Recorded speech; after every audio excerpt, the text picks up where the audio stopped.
Okay, I like the setup here. We got the 1, 2, 3, 4. Yeah, this is the perfect spot. He's gonna need his mic. He's gonna need his mic. You probably going to have to be a little bit, right. you know.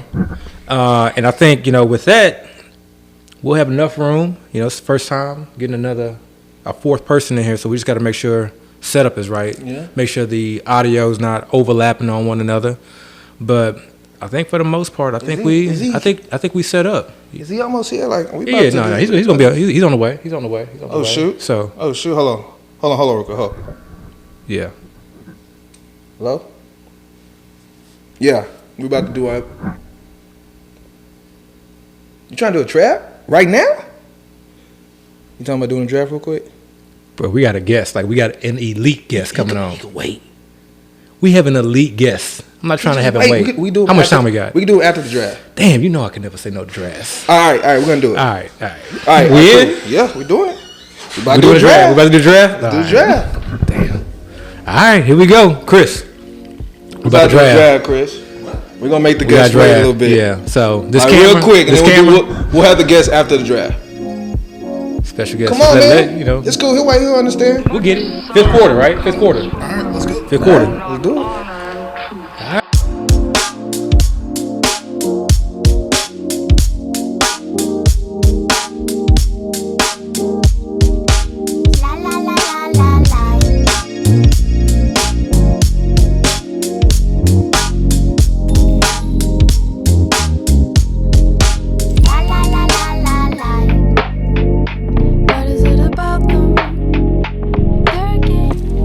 Welcome to First and 15, the only podcast that's trying to get you paid. I'm here with two-time FFPC champion AB. Alongside him is my guy, Dio the Machine.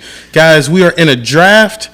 Man, this feels crazy because we haven't drafted together in such a long time. Yeah. Y'all excited, man? Man, it's been a minute. Dream team. Dream team. We had some success last year, though, right? Yeah, I think we actually won that league. Yeah, we had a lot of success.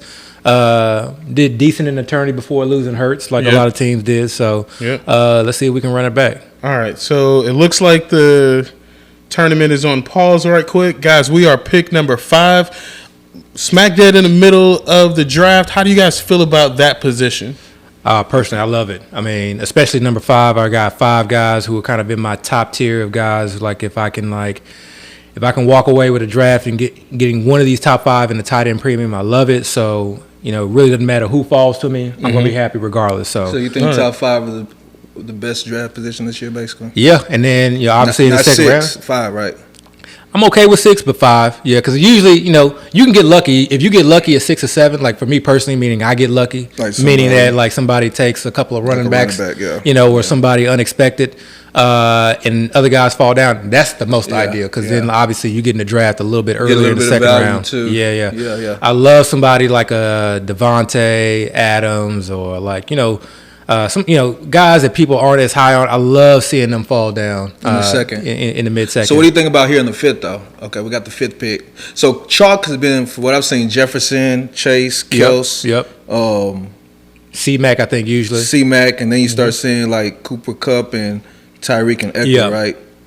Yeah. My money, I prefer Tyreek Hill, and that's mostly just based over Kupp. Yeah, when I look at it, I'm really kind of it's splitting hairs. I think Tyreek Hill still has it in him to like really end up being the wide receiver 1 overall. We saw him come close to it last year, and that was with like an unhealthy Tua in and out of the lineup. What about if Kelce falls? I wouldn't mind taking Kelce here because it's rare that you see him fall top Kelce 5 over Tyreek. And I don't have a lot. I prefer, like, this kind of goes back to, like, doing volume drafting. More times out of not, I'm probably still going to go wide receiver there, believe it or not. Tyreek over Kelce? Yeah, believe it or not. But, I don't have a lot of Kelce right now, so I think if he falls to 5, I'm going to go to 5. My top 5 at the moment would be Jefferson, Chase, Kelce. I would take Kelce at 3. Yeah. And then I'd honestly take Cooper Kupp over Tyreek right now. Even though I can definitely see the reasoning to go Hill, but yeah, it kind of just comes down to like the team itself, like the team dynamic. Like I'm looking at the Dolphins who kind of have these high aspirations, and then I'm looking at the Rams, and I don't know what that situation is going to look like come week 10. And if I got to worry about guys with mild injuries sitting out because they want to tank, or I got to worry about Stafford kind of rethinking his career because they're in a bad situation, or them holding him out. So that's really kind of what it comes down to. Like I said, it's splitting hairs. Like I definitely wouldn't say that they're in different tiers. It's just that I don't know, the fact that he had that great season in 2001. In 2022, he started off. I said 2001. Sorry, I meant 2021. Yeah. But then 2022 last year, he started off so great. So it's almost like it was seamless, but then he got hurt. Yeah. And it's almost like when a guy gets hurt, especially when they're hurt for so long, you just kind of forget what type of production they had. Yeah, absolutely, absolutely.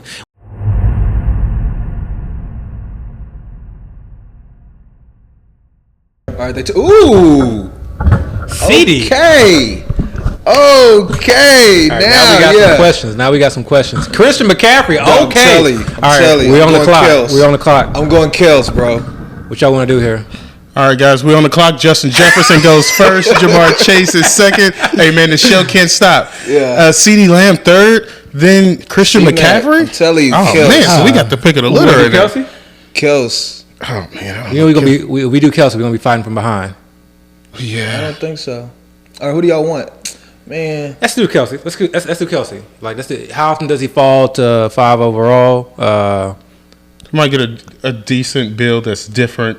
Yeah. I mean, it's anytime you go tight end first or tight end early, you always gonna have to it's a straight value. I don't even know why we're questioning it. Yeah, we question it because we are recording because this is a show. We gotta fill it. All right, let's go. Travis Kelce. Yeah, let's go Kelce. All right. They're probably gonna take Cooper Kupp here. You got to take Cooper Kupp here. No, Cooper Kupp or Tyreek Hill. But I guess people may be scared of Tyreek Hill just because of potentially some of the legal cues. Yeah. So, as this board starts to kind of play itself out, and as Chris kind of adjusts his microphone. I don't know why it's not going down. Righty tighty, lefty loose. It's not going down. Tyreek and Cooper Kupp. Yes, expected. So if people are not aware, this is crossover week for Player Profiler. So we actually have 2 other shows that are in this draft with us. We have the GOAT District and we have Deep End. Shout out to the GOAT District. Yeah. Shout out to the GOAT. GOAT District drafting from the 6-0, Deep End draft from the 10-0. So GOAT District is going to be drafting right after us in all the odd and right before us rounds. And right before us in the even rounds. So our goal is to snipe them as much as possible. It's all about spike picks in this draft. I don't think any other teams are any specific. I want to say Go Bills. Go Bills might be in this draft. I have to go back and take a look at that. But if y'all don't know who Go Bills, absolute beast in the industries have taken down. I don't see them. I want to say they were in the chat. Are we sure they're not in the draft? It looks like it's temporarily paused again. No, they weren't in the chat, man. Man, what is going on? Temporarily paused again? People forgetting about a draft tonight, I guess. They know we're recording. And they know you having technical difficulties with your mic. So I'm editing that whole part. Let's give the original Chris a little bit of time. No, man, don't worry about it. I'm putting music right over this part. So don't worry about it. We'll fix that. Let's take a look at some of the owners. All right. Okay. Who we got? Deep End, we got Draft Guy. Okay. Draft Guy. Actually, let me cut that out. We got Deep End. We got the GOAT District. A trio drafting there, so that's 3 minds. Okay. 3 minds against 3. I like it. And then, we got some familiar faces. I don't want to, put anybody's name out there. Yeah, I want to put them on blast. But they don't know which team it is, though. So if you said them, like they wouldn't. Yeah, we'll let them kind of hang incognito. All right. They want to go ahead and let us know if they were in this draft and what position they were drafting from. Any thoughts on certain picks? Definitely go ahead and add us at 1st and 15th on Twitter. We would love to hear you. Let me ask you a question, right? Wait. Any buyer's remorse right now on Kelce? Hell no. No? All right. No. I like Kelce here because again, I think I don't know why it's question. Kelce, I think question is arguably an option at 1. Yeah, no. Okay. Yeah. Well, then you just pour water on my whole question. I was about to ask in a second. Go ahead. I was gonna say because I mean, there's a lot of teams like in the tournament. I know that as far as having Kelce and Mahomes, like I know there's a lot of teams in the tournament. And I have no problem being one of those teams, but I don't want to have that Mahomes pick be at the 2nd round. Oh hell no! So I'm kind of hoping and targeting and kind of putting a little bird in your ear that if he falls to 3.5, I want Mahomes. I don't mind that. It's not absolutely necessary for me, but I don't mind it. Just because if Mahomes ends up being the first QB off the board and he goes after us, then there's a decent chance we could see somebody like a Lamar fall, and I wouldn't mind a Lamar in the 4th round. So it just really depends on risking it, man. You know that's risking it. It's especially risking with but the odds positive buzz with Lamar lately. Yeah, but the odds are higher. But to me, that's the whenever I draft a Kelce team, I'm drafting it with the hopes that things fall to me and I can just build this monster team. Yeah. I'm kicking myself for not like taking Kelce early on, like in some of the earlier drafts when there were plenty of risks that could have been taken, like Joe Mixon in the 6th round, Alexander Madison in the 8th round. Guys who who you could have potentially easily have seen moved up boards. And I still think that there's guys now. So I'm still I just think a Mahomes Kelce team just gives you such a high floor. Yeah. And if we put our heads together and really build the rest of the team the right way, absolutely. With that half floor, that kind of already keeps us in the running off top. Yeah. I'm less worried about the stack being just so common. I'm not worried about the stack being common. So to me, the real question in the 2nd round, because I think this is a high likelihood of it occurring, is does Saquon Barkley fall? You're still okay with taking Barkley right now? I mean, in again, the mid-second, because I think so. Here's the issue I have with it, right? And I still don't know why we're on pause, so I hope y'all staying with us, our viewers. Right. But here's the issue I have. And I love Barkley's talent. Mm-hmm. I even don't have a problem with Barkley's outlook for this season. Yeah. But the biggest issue I have right now is with all the news that's coming out on Barkley, people are now starting to get Barkley in the back of the 2nd, and soon they're going to start getting him in the 3rd.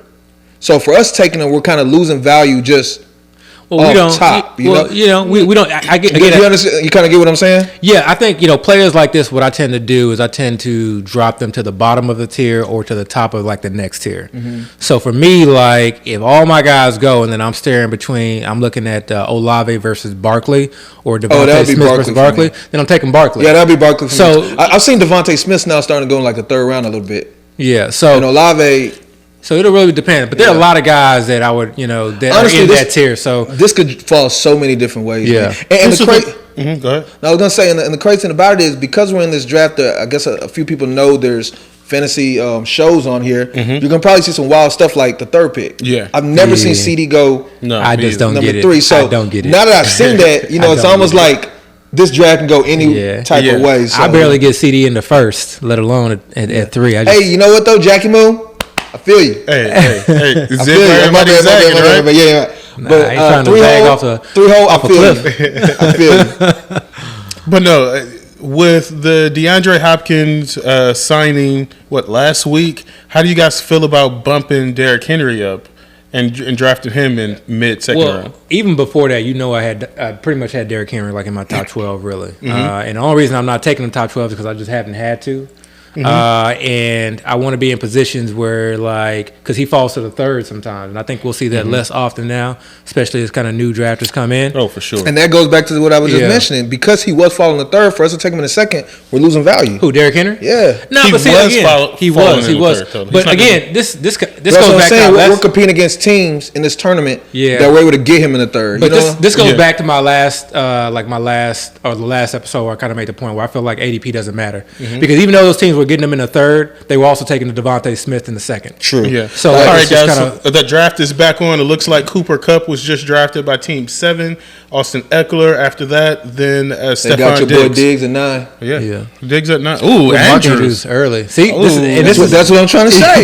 This draft can go any different way. So that's why what happens. Yeah. And honestly, because remember, I was in a draft very similar to this, where like an unexpected guy went early on, like Kelce. I think I was in the main, and I was sitting at pick 12. Kelce went pick 10, and at that very moment, I said, "Okay, bets are all potentially in this draft. Let me try to build a monster team." This is like the perfect draft where you want to go. Kelce went pick 10. He went pick 10, I think. In a main event, pick 10 or 9. Yep. Wow. Yeah. So those are to me and you may not hit, but those are teams where you're like, okay, this is a team where I want to take a tight end early, see if I can get that monster build, or do something like this a little bit different, and really just try to stack talent as much as possible. Because just with the host that things will just fall to you. And in that draft, I felt like things really fell to me. So you made a good point a second ago, and I mentioned it last season on our show. But when people say players are going, higher than they were before or whatever. It's always one of those things where if somebody goes up, somebody else got to go down, right? So when we were talking about Derrick Henry a second ago, when people were taking him in third, like you said, those people that are taking him in third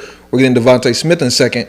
Now you probably are seeing a flip where people are taking D. Henry in the second and Devontae Smith in the first. So it ends up being the same exact team. So it's one of those things where it's kind of an odd science. Personally, though, I'm targeting somebody that I usually see early second, come to us at 208. Yeah. Of course, it's easier said than done, and it might be a pipe dream, but I would say, man, you got to believe, man. Yeah. Believe in speaking into existence. Man, this is crazy. This is crazy. Mark Andrews in the first. That's the first time I've seen that. I mean, they're trying to get a certain type of build. I don't knock it. Let's see how they play the rest of it. And to be quite honest, like that early, I mean, not that early, but at the back end, like it doesn't matter because I mean, he goes in the second. Let's see what he does here because I think he could have got Mark Andrews at 203, right? So let's see who he picks here. Who he probably feels like he couldn't have gotten if he'd gotten somebody else in the first. Yeah. You understand what I'm saying? Yes. Honestly, yes. So it's basically like some of these guys you could just get in the second. Right. So you take like him in he the wanted first. Andrews in the first, I think, because he was targeting somebody in the second. It would suck though if he was targeting Wilson or he didn't care based off of like the players available. Any of them in was his going to tier. work for him. Exactly. Yeah. Exactly. Yeah, that makes sense. So we lit up the queue. Oh man, see that was the one that I was hoping would Devontae Adams. Yeah, because he typically slips. So I loaded up the queue as far as like guys that are gonna be in this tier. Y'all can tell me what y'all think. Hopefully we see some unexpected picks, some reaches here, and we don't have to kind of make that tough decision. Yeah. But I don't know. It's looking like we may have to make that tough decision. I don't think so. Like I said, I think let's see what falls. Nick Chubb. You're high on Chubb this year, aren't you? I haven't been getting. Didn't as you say much you're of running him. back 3 or something? Yeah, I haven't been getting as much of him as I'd like. Okay. I don't know if he's my. No, I wouldn't say he's running back 3. He's not that high? He's my 1, 2. I think he's my running back 4. 4? Yeah. We got the ticker, right? Who do you have at 3? Y'all can take a look at the bottom of the screen. It's down there somewhere. I guess we could just look right there. Today he's my RB4. How about that? Okay. All right. 3 picks away. You think he takes a receiver here? Has to take a receiver here, right? Can't take Saquon or JT here, right? He might. No, not He necessarily. do whatever he want, man. I'm telling you, these drafts can go any way. Some people like just take them as they come and be like water, right? Just have no expectation and just see what happens. All right, so let's look who is still available. JT, Saquon, Tony Pollard, Jalen Waddle, Derrick Henry, Chris Olave. If you guys were in his position, I guess we're paused again. If you guys were in his position, who would you consider after taking Austin Eckler? I would take a receiver and I'd take Waddle. Jalen Waddle that high? Mm-hmm. Oh, you like Waddle over Barkley? Yeah. But it goes back to what I was just saying about Barkley. Yeah. I think you can get Barkley. Like, if we were in the 2-hole, I wouldn't mind Barkley because I think that's where he's starting to fall. But like, he's not going to be able to get Barkley from this position. Yeah, he's not. Unless, if he really wanted Barkley, but then does he want to start off with 2 running back? Yeah. Which has a problem with. But if you take Barkley now, there it's such a high risk. Mm-hmm. And it's not even a thing where I don't think he's going to play, but it just so many things can happen now, right? I saw something today where the players had a discussion where they were considering exaggerating injuries, where if they have a small little injury, they basically say, "Look, I can't play." Even though it's something that would typically be able to play out. I thought they were always doing this. They have a meeting though coming up. No, that's what right? I'm saying. They had a meeting today, or it was yesterday. Yeah. And they spoke about that in the meeting. Yeah. So when I start hearing stuff like that, it's like it's wonky stuff that might happen. I don't like it. But again, I have no problem with Barkley's talent. Yeah. But I think the caveat to that though is like if you were like not playing through injuries or you kind of develop this injury prone label, how you gonna get paid? How you gonna get paid? Yeah. Don't get twisted. I thought it was a dumb idea. When I read it, I was like, this makes no sense. Oh, he did go running back. He went Jonathan Taylor. That would have been a nice one to fall. Yeah, that would have been a nice pick for Tony us. Pollard. Yeah. All right, guys. Who we're thinking? I would go Waddle if it comes to us. Damn it. I'm Derrick Henry on this one. This is not a hard decision for me at all. Saquon. Well, who are the options available to us? All right, so we got Saquon, Derrick Henry, Chris Olave, Devontae Smith, Pat Mahomes. Obviously, I don't mind Derrick Henry, man. We can play a little bully ball. Yeah. I really wanted Waddle right there, though. All right, we're going Derrick Henry. Look, I agree, Derrick Henry. Yeah. Let's do it. King Henry. All right, let's go.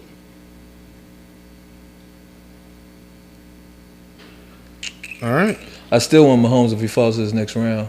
but then we won't have any wide receivers. That just makes me nervous. Yep, makes me so nervous. But even if we were to take wide receiver, which wide receiver would we have felt comfortable with? And this is a question you come at, or this so right there, right after us goes Saquon. So he didn't fall too far. So here's one thing I'm starting to realize or starting to notice. I see two teams now that have gone 2 running back builds. Mm-hmm. So those teams right there, they're going to attack wide receiver. I mean, I really try to gauge how many teams are likely to attack wide receiver later and how many teams are likely to attack running back later. Once they come back around, it looks like Pat Mahomes might be available to us because they have to attack the receiver here, right? Well, you say that, but I don't think they have to. And I've been in this position. I don't necessarily do, I'm with the mindset that, like, I'm not going to just drop down a tier in point total to attack a position of need. Like, if I feel like there's another position that offers me a significant amount of points, I'm going to go with that because I only have to start 2 wide receivers. Like I said, man, y'all keep trying to guess and figure out what they're going to do. No, I'm not guessing. I'm literally saying that, like, if it were me, I wouldn't necessarily do that. So, like, I don't necessarily know that is the right answer. So team 1 is on. Team 1's on auto pick. So it's going to be hard to kind of get value. Much can know what they're about to do. Each pick. All right, so we're coming up on the board here. I want to go and I want to do that stack, but if I'm not able to do the stack, I love seeing Najee go that high. So this is the thing, like, do you have to do the Mahomes stack? Why not go like a Jalen Hurts or Josh Allen? Like, who are we stacking it with? Just to have just a naked Hurts? I think Do you think Hurts will outscore Mahomes this year? I think it's questionable. I don't necessarily know that there's like a right answer to that. What would you bet on? Because right now, if you go Hurts. You're betting. I would bet that Hurts. I would bet that Hurts outscores Mahomes. I would bet that Hurts outscores Mahomes. But because he runs. But why even do that with this type of team? Like, you already have an easy stack. Because everybody has a Mahomes Kelce stack. Because it's worth it. But we're saying it's worth it because Kelce's going to put up a lot of points. But what if Hurts puts up more points? And that's fine. But But if Kelce balls out this year, most likely that means Mahomes balled out. Kelce is going to ball out. Kelce balls out every year. But Mahomes has not been the number one. Balls out every year. But Mahomes has not been the number 1 quarterback every year. Hurts was number 1 season. Just last season. Mahomes has only been number 1 like the last 3 or 4 seasons. People think Mahomes is always. Mahomes has been great his whole career. He's not been number 1. He's been like top 4, top 5, but he's not always been the number 1 quarterback. I would say top 3 every season.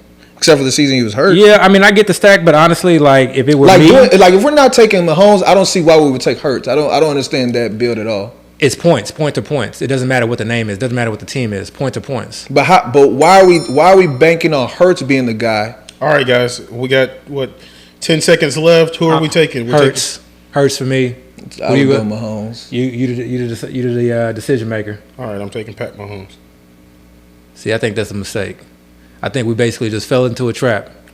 Ironically, you thought that it was a mistake last year when we had our build, and I picked Pat Mahomes, and y'all didn't want us to go quarterback, and it ended up being one of the best decisions. I wanted Hurts last year. No. Yes, we did. Y'all didn't want me to go Pat Mahomes. I wanted Hurts last year. I wanted Hurts last year. That was my point. Is that why we're going to take a quarterback early when we can get Hurts later? So then we would have. We're not getting Hurts later. I don't remember. It was either. You talking about last year? We got Hurts last year. Oh, I don't. Y'all talking about that Superflex draft, right? That best ball. Yeah. Oh yeah. Yeah. So like last year, that like the answer would have been Hurts. No. You didn't say Hurts last year. It wasn't. Y'all didn't want to go quarterback there. Period. Yeah, I remember what he was talking about. That was a Superflex draft. We were trying to take quarterbacks later. Yeah, that's what it was. Yeah. All right. So you. But again, with this type of build, I feel like we automatically points last year, but. He doesn't. It's not like a consistent thing where Mahomes is scoring like the number 1 quarterback every year. He had an outrageous number of passing TDs last year. I don't think our goal is to try to figure out who the number 1 quarterback is. I think our goal is to try to have the best type of team build possible. So, like I said, if Kelce has a great season and breaks fantasy, then Mahomes has to be coming along with it. There's no way I see Kelce having a great season and Mahomes not having a great season. But we have like literally 4 or 5 years of data for that. So Mahomes has had great seasons. I think the data is in Pat Mahomes. Yeah, Mahomes has had great seasons every season. He's had great seasons, but he hasn't been the greatest. He's not. There's being like top 5, and then there's being league winning top 1. Hurts has done it 1 season, man. Okay. He's done it 1 season, just last year. What I'm saying is, just because Kelce does great does not mean that Mahomes had to also do great. I think it raises the floor. I think it raises the floor because we can have a team where Kelce can be great and Hurts not be good. And then we're below all those teams. We could have a team where Kelce does great and Mahomes does not do good as well. We haven't seen it yet, though. We have seen it. He's not top one. Mahomes has been top. Mahomes has been a top quarterback every year, I think, except for his injury. Okay, so if we're going by that logic, then we should have taken Josh Allen, who's probably over the last 4 years has outscored Mahomes. But it has no benefit to this build. Yes, he has. Over the last 4 years. The purpose of Mahomes is it helps with the build. Stacking means nothing in redraft to me. It really does not. I mean, I just don't. It really does not. I don't see the purpose of going. To me, it was either Mahomes or don't take quarterback. I wouldn't have understand a Hurts or Allen pick right there. But the stack doesn't mean anything. That's what I'm saying. If Jalen Hurts scores 30 points week 15 and Patrick Mahomes scores 28 and 3 TDs go to Kelce, you were better off having Jalen Hurts. But the odds are still saying if Kelce scores 3 touchdowns, then the odds are saying Mahomes had a great game, and there's not a guarantee Hurts had a great game that day. There's not a guarantee that Mahomes is going to have a better game than Hurts. I didn't say better. I'm saying there's not a guarantee Hurts has a good game. But if Kelce has a good game, it's almost guaranteed Mahomes to have a good game. Yeah, I mean, I don't necessarily. So you mad? I think you're being contrary if you don't want to do that. You mad? Honestly, I don't think I'm being contrary. I think that's a simple. Like Mahomes is going in the second round in some drafts. I think that's a simple pick. I think people are using hindsight. He had an amazing year last year, but that has not been the norm. But that's what you're saying about. But you can say the same thing about Hurts. But you can't say the same thing about Josh Allen. But what I'm saying is he had an amazing year last year. Okay, granted that. But people are also bringing things over from best ball when it comes to stacking. And those same moves it's not even it's just an elevation of the floor. Like if we have a Kelce team, we want to go floors, and we shouldn't be taking a quarterback here at all. But we have a Kelce team, so we know again the logic is if Kelce has a great season, he's tethered to Mahomes, so they would both be having a great season. And I'm saying Kelce has been the number one tight end, I think. And Mahomes has been like 6 top out of the last 7 years. And Mahomes has been like top 3, top 4. Top so four. Just check, but this goes back to what? To 2021, right? I mean, 2020. Yeah. All right, so let's just go quarterbacks. Quarterback 430, 463. Wait. Top 4, all right? Top 4. But again, we're not going for top 4. What I'm saying is that you're saying we're talking about consistency. Like that was your question. No. My question is not consistency. We're drafting this team to win it. To be the number one overall team. Lamar just went 401. Not to go not to go to the floor. He would have fell to us, like I said. Well, we don't know that. He went 401. We don't know that. We don't know if there would have been a run on quarterbacks. Yeah, we don't know that. But what I'm saying, it was a risk, though. Team 12 might have won Lamar Jackson. Like or Team 10 with deep end. Deep end might have won Lamar Jackson, too. I think... like 2021, Mahomes 398 points, Josh Allen 438 points. He was injured. Was he a top 5 quarterback? There was a season where Mahomes was injured. Was he a top 5 quarterback? Again, I don't care if he's a top 4. I don't want a top 4 quarterback. That matters. He was not injured during that season. But if you're telling me that his down season, it does not matter because guess what? He was not on the overall winning team. If you're telling me that his down season still that's not his down season. I'm saying his average is not top 1, top 2. And that's what people are making it out. Well, Jalen Hurts isn't either. Well, Jalen Hurts has just been playing for like a couple of years. He's only been a full-time starter for 1 year. All right, then that means 2 years. 2 years, actually. This is his 4th season. Full-time starter. He was a full-time starter 2nd year. Yeah. Okay. Well. All right. After that argument. All right. So we need a receiver, man. Yeah. So we got to go receiver here. Who's left on the board? For me, this is Christian Watson. I would go Watson. Mixon, I'm good with Watson, actually. And then if we don't Can Watson not fall to the 5th? Nah. Highly doubt it. Okay. And then I'd be, like in this situation, I'd be okay with an Amari Cooper. What other wide receivers? No, I don't want Cooper. I don't want Cooper. I guarantee you Go District is going to take Christian Watson. I don't want Cooper because I'm concerned about his injury history. So this brings us to a good point right here where, okay, say Christian Watson goes, you don't like Cooper. So then do we like really reach to just get a wide receiver on the team? Or do we say, let's take the best position available that's going to get us the most points, that's going to make this team? No, I'm taking the best position. Okay, so that's I'm 100% in agreement with that. I'm not reaching for anything. Just keep it because every time you put it down. Like I don't think Kelce was a reach. I think Henry was slightly a reach, but it's okay. Because I've seen Henry go in a large range. Mm-hmm. Mahomes, that's his ADP. That's his ADP, though. Right. Mahomes, I don't think was a reach either. I've seen Mahomes go in the 2nd. So this pick, I'm not trying to reach just because I feel like we need a wide receiver. So we still need to take value And again, this type of draft, I'm not going to play this draft like I play all my other drafts because I feel like this draft is with strong sharks that kind of know us, you know? Mm-hmm. So I'm almost going to try to be unpredictable a little bit. Yeah. You know? Like, not do what they would expect me to do. And that'll throw off everybody. Oh, man. Yeah. We're going to have some decisions here. I know. I mean, I'm good with Watson. I don't have much Watson. I'm not going to lie. I haven't been touted. I already knew they were going to take Watson. All right, so they took Christian Watson. All right, so where we go at this point? So who are the receivers on the board? We got Amari Cooper. We still got Hop, Drake London, DJ Moore. We can't go. Y'all want to go D-Hop?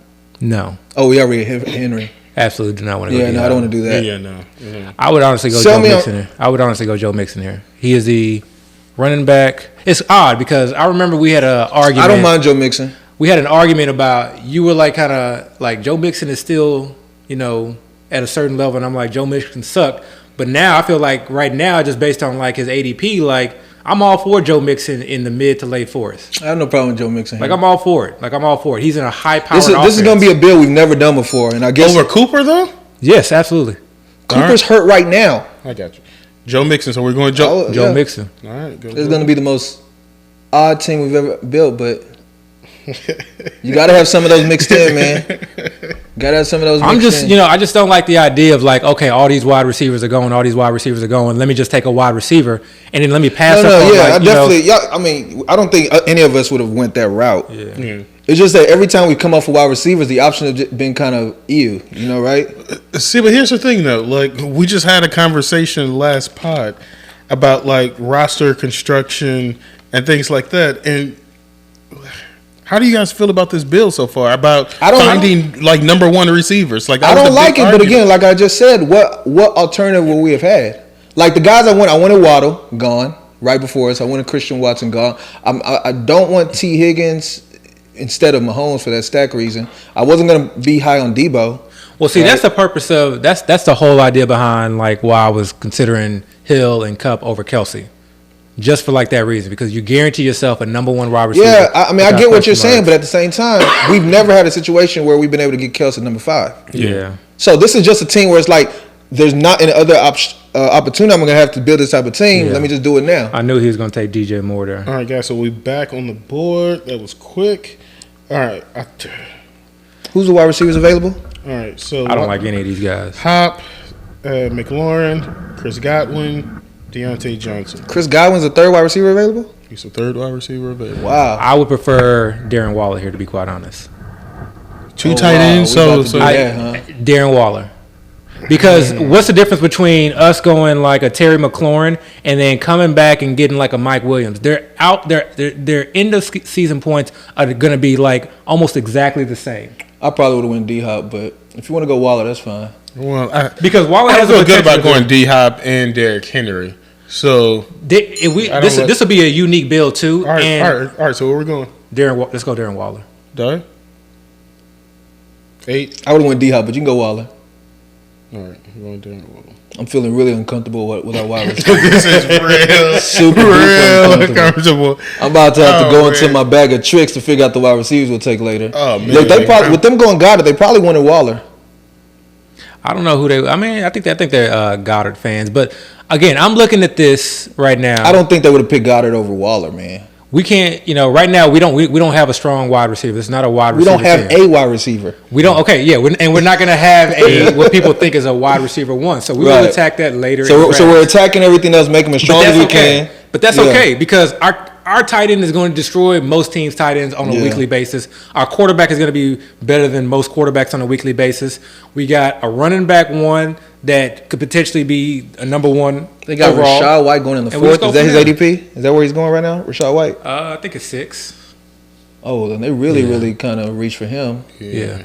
But the idea here is not to say like this is another reason why I don't just going with a random wide receiver here just because now we're taking the bottom of a tier and then we're allowing somebody else to gain a good player. Yeah, to get a good player. I have no problem with it. So, again, I've done plenty of drafts. Yeah. I got all the builds I like. I got it. Like they're stowed away. They're in my lockbox, right? Like waiting for the season to start. Yeah, I have no problem doing a team that's just off the rails, just totally different. I've never done this build. People probably listen to us like, man, we are like contradicting our asses off right now. We had a whole conversation about how hard it is to find a receiver one, and now we're going to go into round 6. But again, with no receiver. Okay, if you look back at what we've done, where would you have taken a wide receiver instead, other than the first round, like Abby wanted to do? Third round. And if we didn't take Kelce in the first round, that would have been a gift for the teams behind us. Yeah, a super duper gift. So, which round, if you look back at the draft, would you have said we probably should have considered wide receiver instead? I wouldn't have taken Olave or Devontae over D. Henry. Nope. Only T. Higgins over. I would have taken T. Higgins over Mahomes. Ask yourself last year, who would you have rather had on your teams, Mahomes or T. Higgins? I mean, but that's not fair. Like, that's not. That is fair. But that's what we're talking about. That is fair because you see these names because this is what their ADP is and this is where they go on the boards. Yeah, scratch the ADP. But then you're in season and you're like, damn, T. Higgins is giving me like single-digit points because Drake's going off, and Mahomes is just giving people 25, 30-point weeks. That's an unfair question because the real question is, would you rather have Patrick Mahomes and Terry McLaurin or T. Higgins and maybe Lamar Jackson if he made it back? Yeah, Lamar probably wouldn't have failed. We don't know if there was going to be a run, but we don't. You can say would you rather have T. Higgins and Justin Fields? But that's why I was kind of like not necessarily. All right. It would have been a risk though. It would have been a risk. But I wouldn't have taken T. Higgins there anyway. Like that's T. Higgins to me. And then the fourth round, who would y'all really want Cooper? Cooper got hurt today. And they're saying he's like day to day, week to week. Like today. You know? Yeah. So, and we've been hearing nothing but positive buzz about Elijah Moore. It was just a tweet. Man, okay. Just a tweet. All right.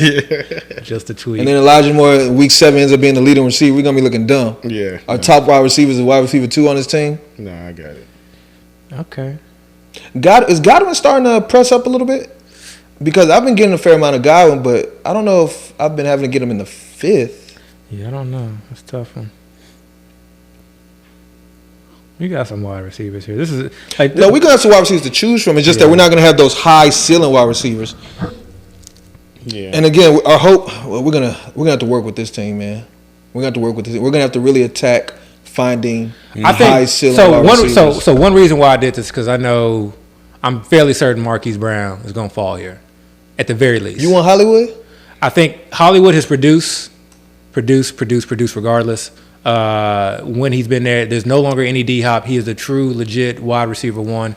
That defense is going to be really bad. Like I think Hollywood is an absolute steal. I don't understand the Brandon Ayuk over Hollywood. I just think people have put the Cardinals into that Texans territory, and to me, it does not make sense. Yeah. Because when he was healthy last year, he produced quite a bit. Okay, well let's see if he falls. So, now that you talked him up, he's not going to fall to us. So we might as well scratch that idea. Well, they were probably and like if you look back, he only produced when D-Hop wasn't there. So it seems like they were making a concerted effort. They haven't added anybody else to that wide receiver room. Yeah, I know how I feel. If we're gonna go wide receivers, I like wide receivers that is their wide receiver one. The team's wide receiver 1. So and we typically I'm with it. Yeah, and we could easily see Pittman or Evans fall in the 7th. And I would prefer Evans over Pittman.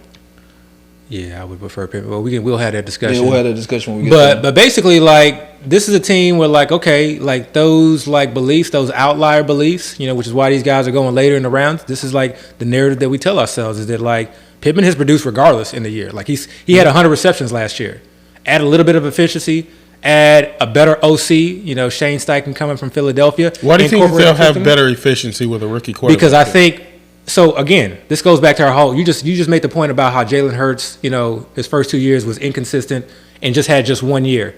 That one change was Shane Steichen switching to play calling. Well, the second year wasn't too bad. It wasn't too bad, but what's the year that he took off? Last year. That was last year. So now you have Shane Steichen who's coming in, who's a head coach, who's bringing in an OC system, and he just drafted a quarterback who's mobile and who has an arm.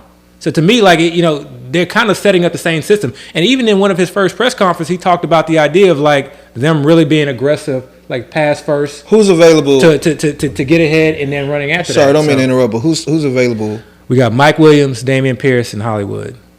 Okay, we can go. Dang, Hollywood is way down there. And honestly, you think I'm joking, but I'm fine with Damian Pierce here, to be quite honest. No.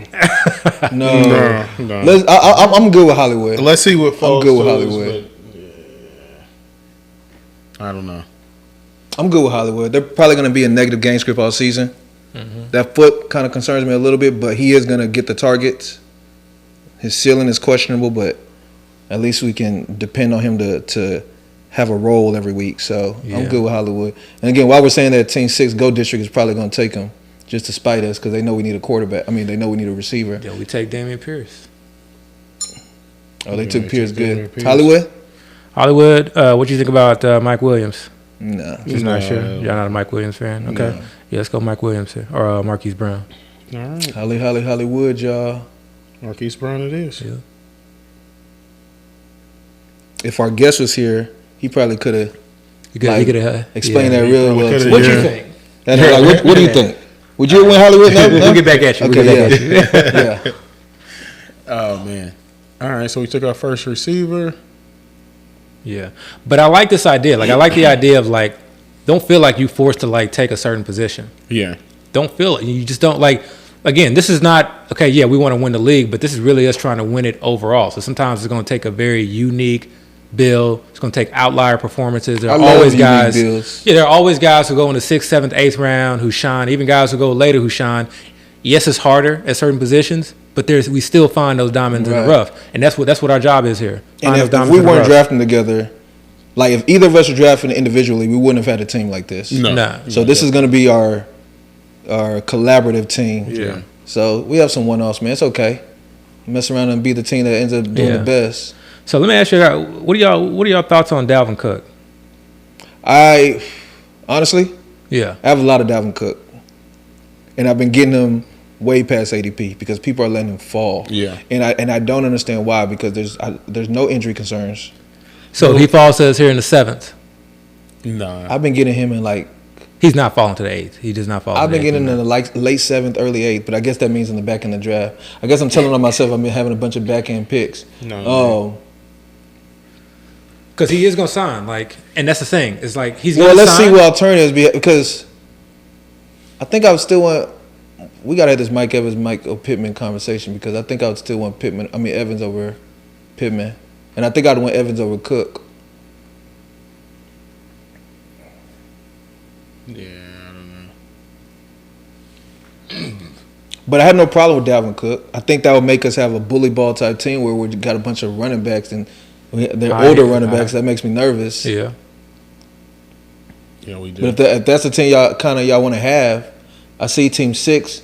I don't know if they're going to attack running back here, but I wouldn't be surprised if they went Dalvin Cook or Team 7. Yeah. We'll probably see Swift and Cook go off the board. What about Swift? Gabe Davis. Man. That one kind of hurts because I was expecting Gabe Davis. Don't worry about Swift. I was expecting Gabe Davis to come back to us in the 8th. I don't have any Pittman on any of my teams. So if you have that much conviction on Pittman, then I have no problem. Wide receiver too? I have no problem with it. Slam dunk. Pittman, and I don't mind. Again, a team's wide receiver 1. Yeah. I'm always big on that, but I'm just. If you want to play bully ball, I'm fine with Dalvin Cook here too. Chris, what do you think? I'm thinking Pittman here. Like I don't want to touch Dalvin Cook right here at 7. Hopefully he falls, but if he doesn't, fall, that's weird. Well, let's see what happens. Go Pittman. If he doesn't, within his ADP, I'll take Pittman. We need another receiver. I like Pittman. He's still a receiver 1. Receiver's gonna fall, but okay. All right, let's do it. Pittman. I'm good with either or, man. Pittman. Okay. Who you got? You gotta have conviction, man. Maybe who you got? We got time. Take your hand away from the button, Chris. I kind of got Cook here. I mean, that'll give us a 2 tight end. Because honestly, what I'm thinking about is if we go Cook here, let's go. 10 seconds. Our wide receivers 2 is basically competing against somebody else's flex 2 or somebody else's tight end. Who you got? I still got to click the button. Let's go Dalvin.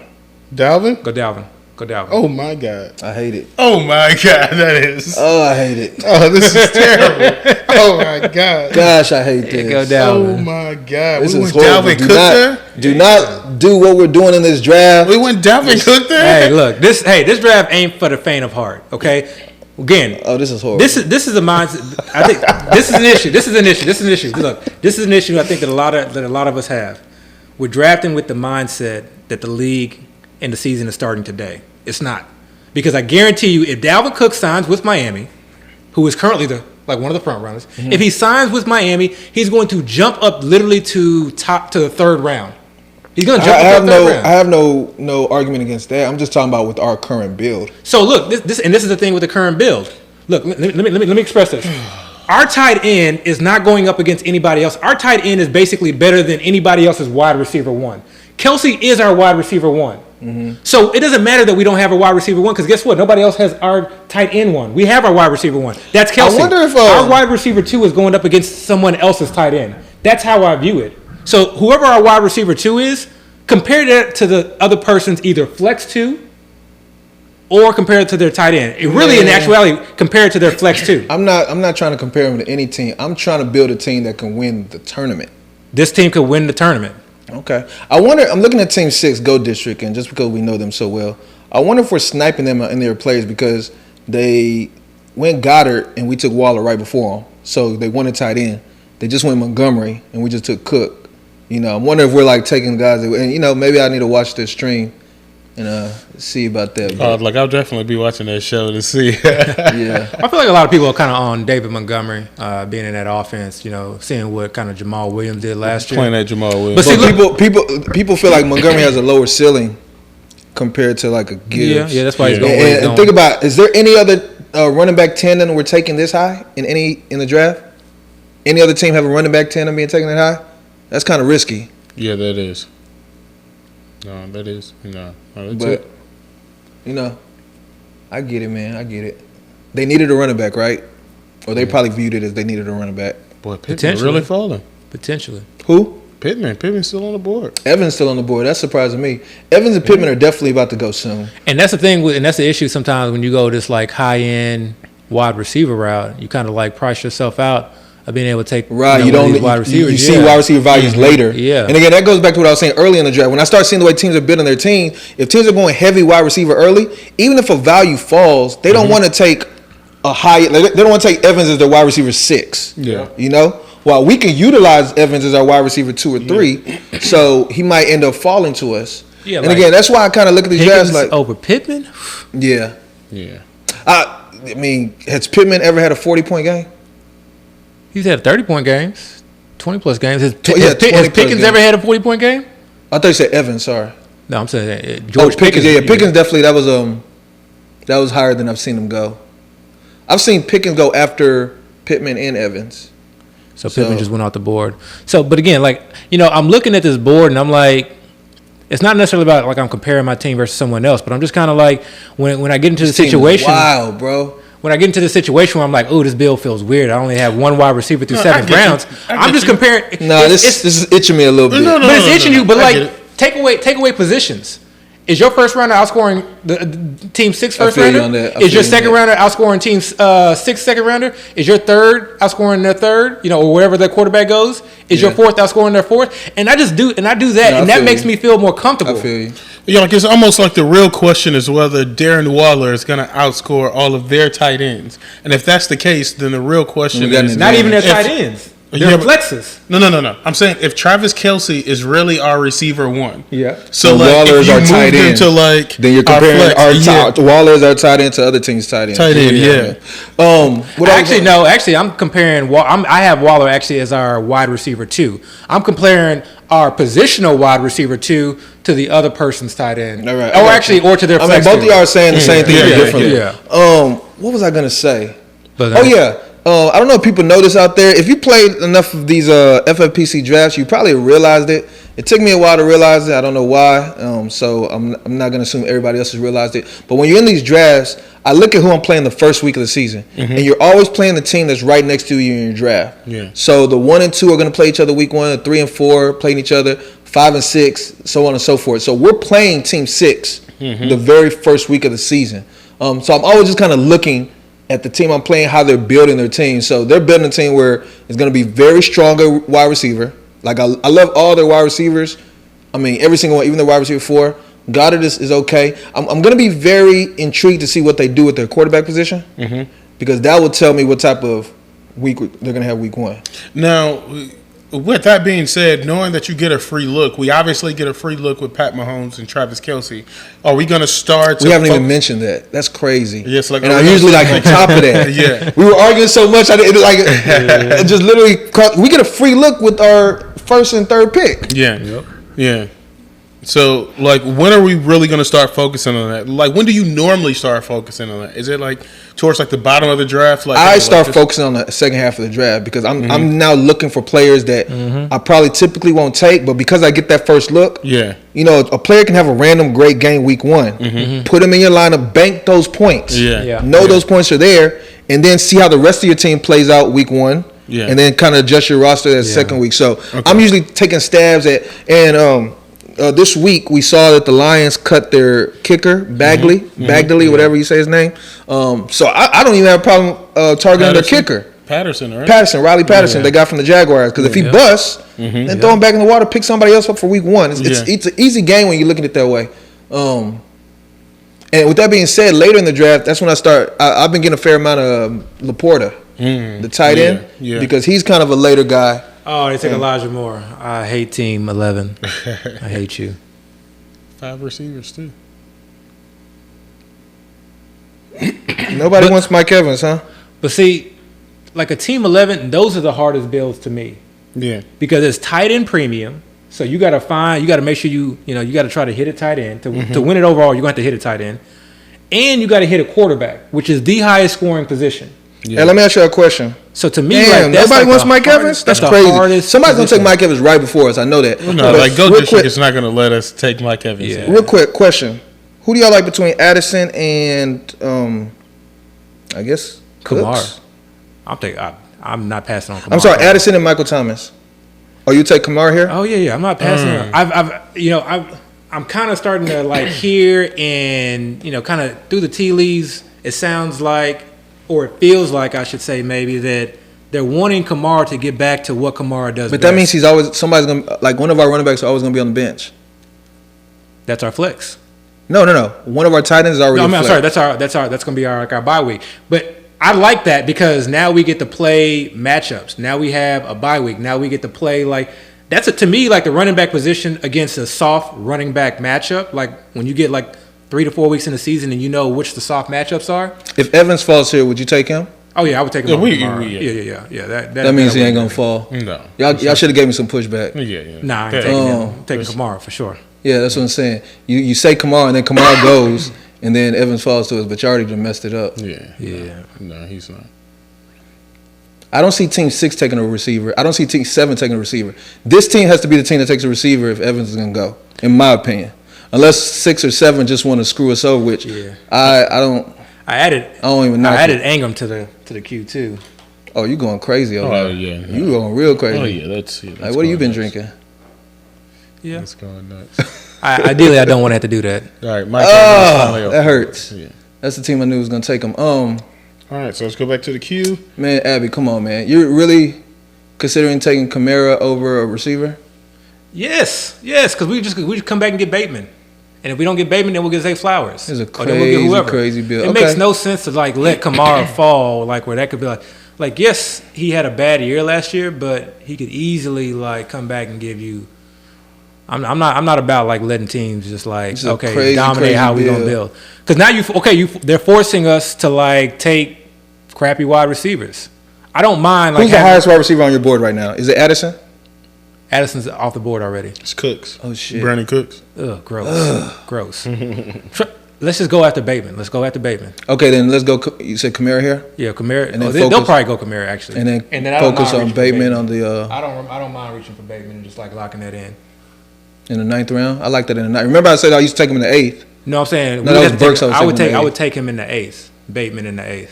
Bateman right here. Perfect. No, Kamara. Let's go. Kamara, right? Yeah, Kamara.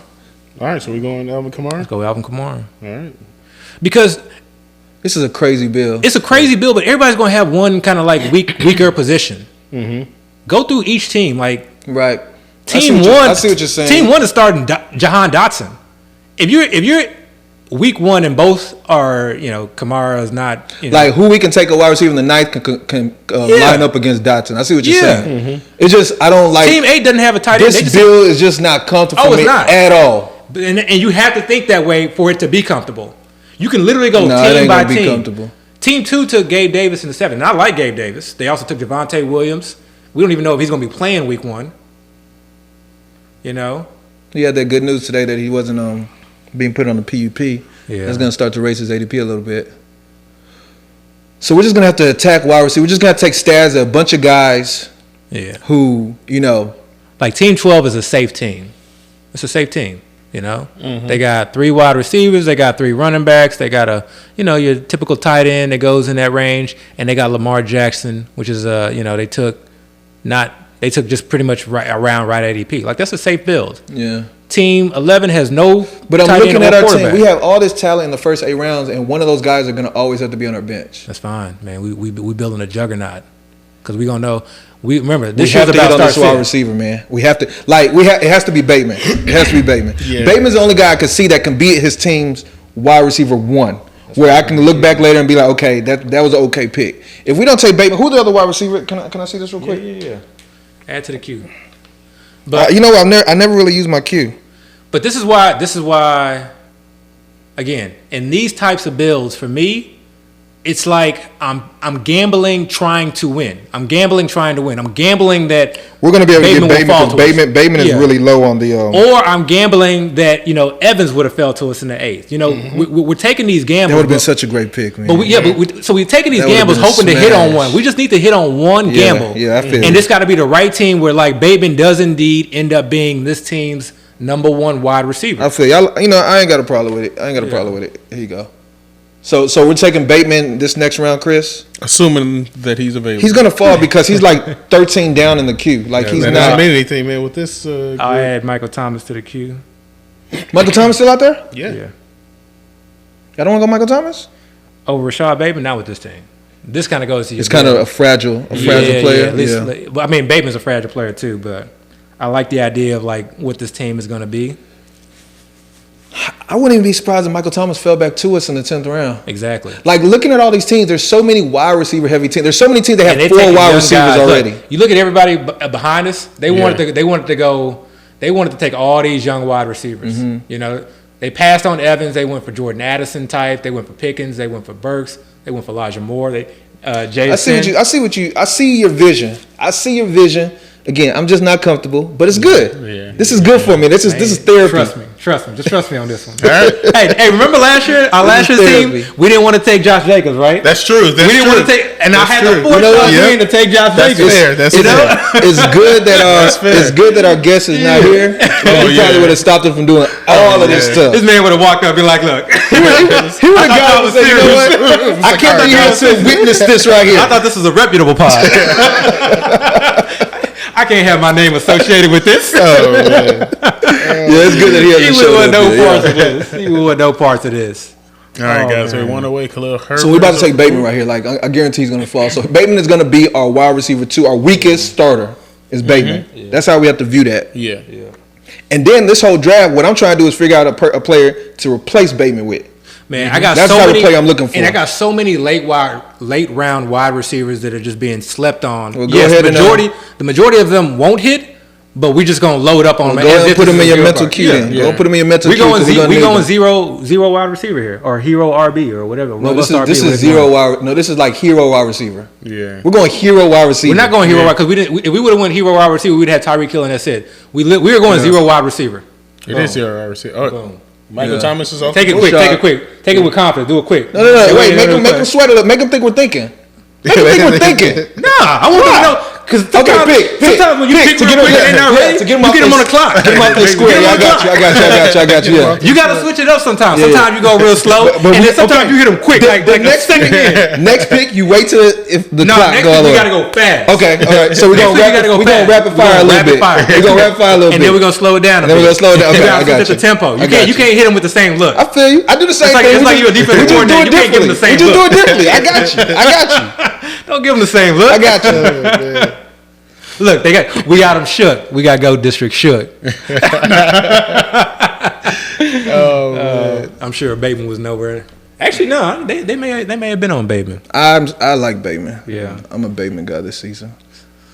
Man, I was surprised seeing Jameson Williams go there too, though. That was interesting. There's been a lot of interesting picks throughout this whole draft. Like we haven't really spoke on them. Yeah. But Gabe Davis going where he went. Like George Pickens going where he went. Oh, yeah, they would 100%. And I'm not even saying I don't like these players, just that they're going in spots that I don't typically see them go. Yeah, they 100% would have taken. Like Rashod White went higher than I've seen him go.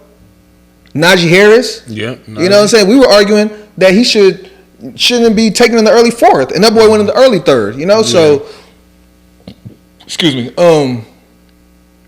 I mean, this draft is still. I still think we're gonna get surprised in this draft. Zay, Sky Moore off the board. Sky Moore, okay, that's kind of a good pick with Kadarius Toney. Kadarius Toney is another one who went down. Yep, those players that had those injury concerns, man. It just honestly, might be what they are. Yeah, honestly, like I want us to take like one of those like late round. Chiefs. Yeah. It's a first look anyway. Yeah. Same thing. Exactly. Like I said with the Lions, you get the first looks. Exactly. That first look really is a cheat code if you really think about it. Mm-hmm. Yeah. Dalton Kincaid. The good thing about our team now, when you're looking at a lot of these teams, they're having to fight on what they're going to do with tight end, especially because not only did we take 2 high tight ends, Go District did too in the 6. We don't even got to look at that. Right. We got to look at tight end or wide receiver. So like look at team 8. They're having to figure out what are they going to do with the tight end. Team 2 had to kind of decide. Let me just go fire move. Team 11 doesn't know what they're going to do yet.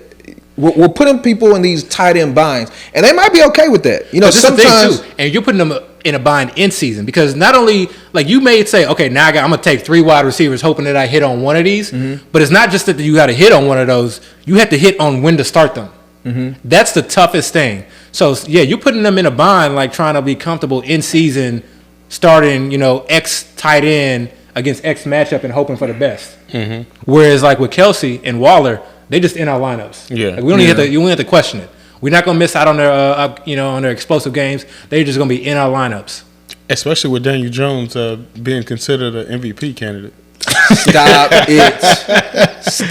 it. I still want to know what Go District Team 6 is going to do with their quarterback position. Like, I know a player that I think they're probably targeting Daniel Jones. I know a player that we can take for They should. See, they get it. I'm adding some players to the queue for you, Dale. I think you got some. I think I got some players on here that you. Conco's still going in the 9th? I don't think people really understand what they want to do with Conco. I think they believe in the talent, but they don't understand the role. And to be honest with you, I don't really understand what the role is going to be either. Yeah, it can go either way. He could still be. I mean, D-Hop can take attention away, and if he's really that talented, and if they really decide to open up that offense a little bit, remember they're having a different offensive coordinator, and Ryan Tannehill is back. So if they had started the rookie who they just drafted, Will Levis, Will Levis, then I might think tight end there, but. I don't know. You would prefer them, the Titans have Will Levis for their offensive players compared to Ryan Tannehill? I like matching up tight ends with rookie quarterbacks. Oh, I got you. That's a good strategy. That's a good strategy. Samaje. So, okay, with the news that Javonte isn't going on PUP, what does that make y'all, like, how do y'all feel about Samaje Perine's outlook now? Man, I am off.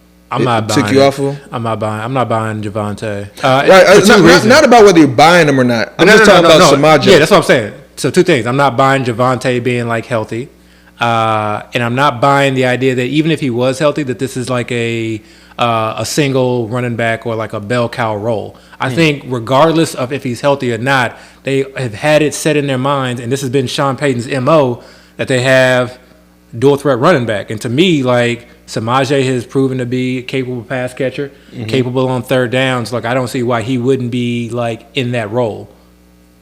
You got in the tight end run right now, huh? Yeah, double tapped.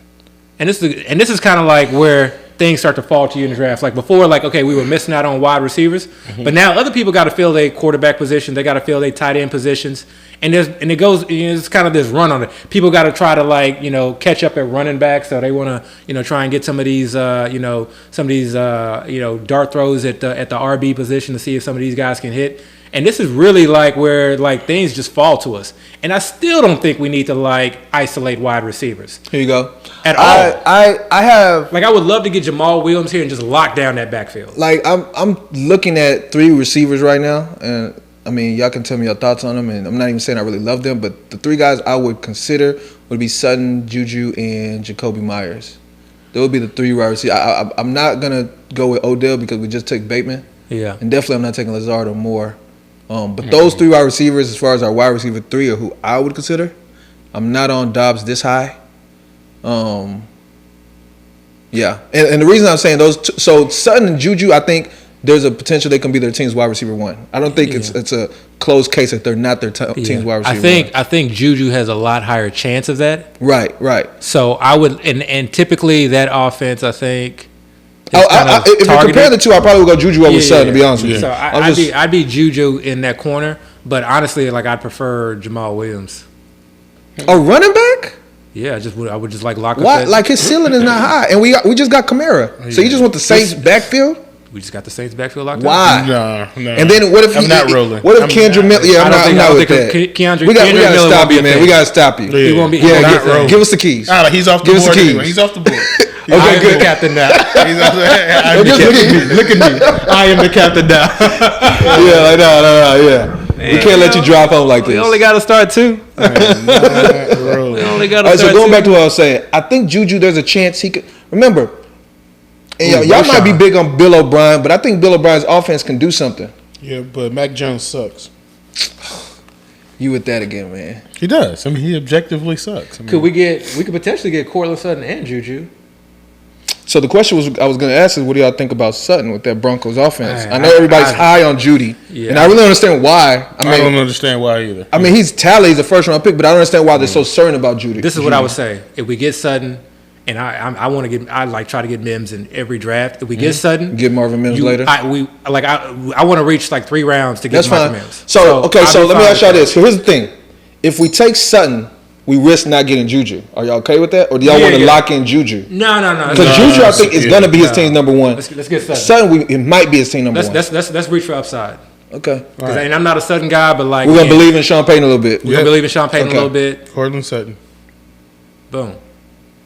And now this team not looking so bad. No, it doesn't look bad. Now it's not looking so bad. You still don't make me comfortable. You can't let yourself get too worked up early on in the draft. I'm still not comfortable, but it's not bad. I believe. We ain't done yet. Yeah, we ain't done yet. We ain't done yet. We just getting started. Really. The back half of the draft is really where it starts to. You start to find those guys. Yeah. If JuJu falls here, I want JuJu. Oh yeah. Putting that out there, putting that in the world. You know, it's crazy. Everybody, nobody feels good about you. Roshan's out there? You and these running backs, man. I don't have a problem. Get this home. I don't have a problem with Roshan. I'm hitting this home. I don't have a problem with Roshan. I'm hitting this home. Because in the end, at the back end of the year, like, those are the guys that really set you apart. Because it is so easy to start running backs against bad teams or against, like, soft matchups. Or, you know, like that is a more predictable but we have to make sure our wide receiver is right, though. Right. Yeah, I understand that. We got 3. I would still go JuJu over him. We got 3.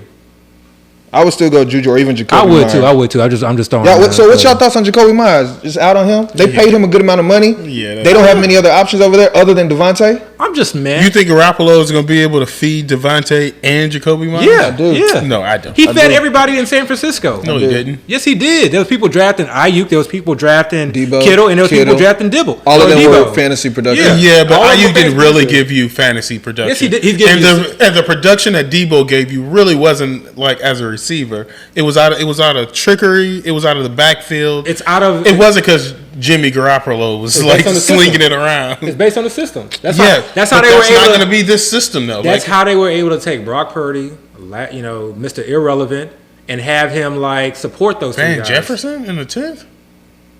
That was one of my late round guys that I would normally have just like late round though, not late round. Yeah. But again, I don't mind that pick there. Honestly, like I mind it because you could have got him a lot later. You could have gone way later. You could have got him later, but like he could easily pay out that AP. Like he just be like the number 2 wide receiver in that offense.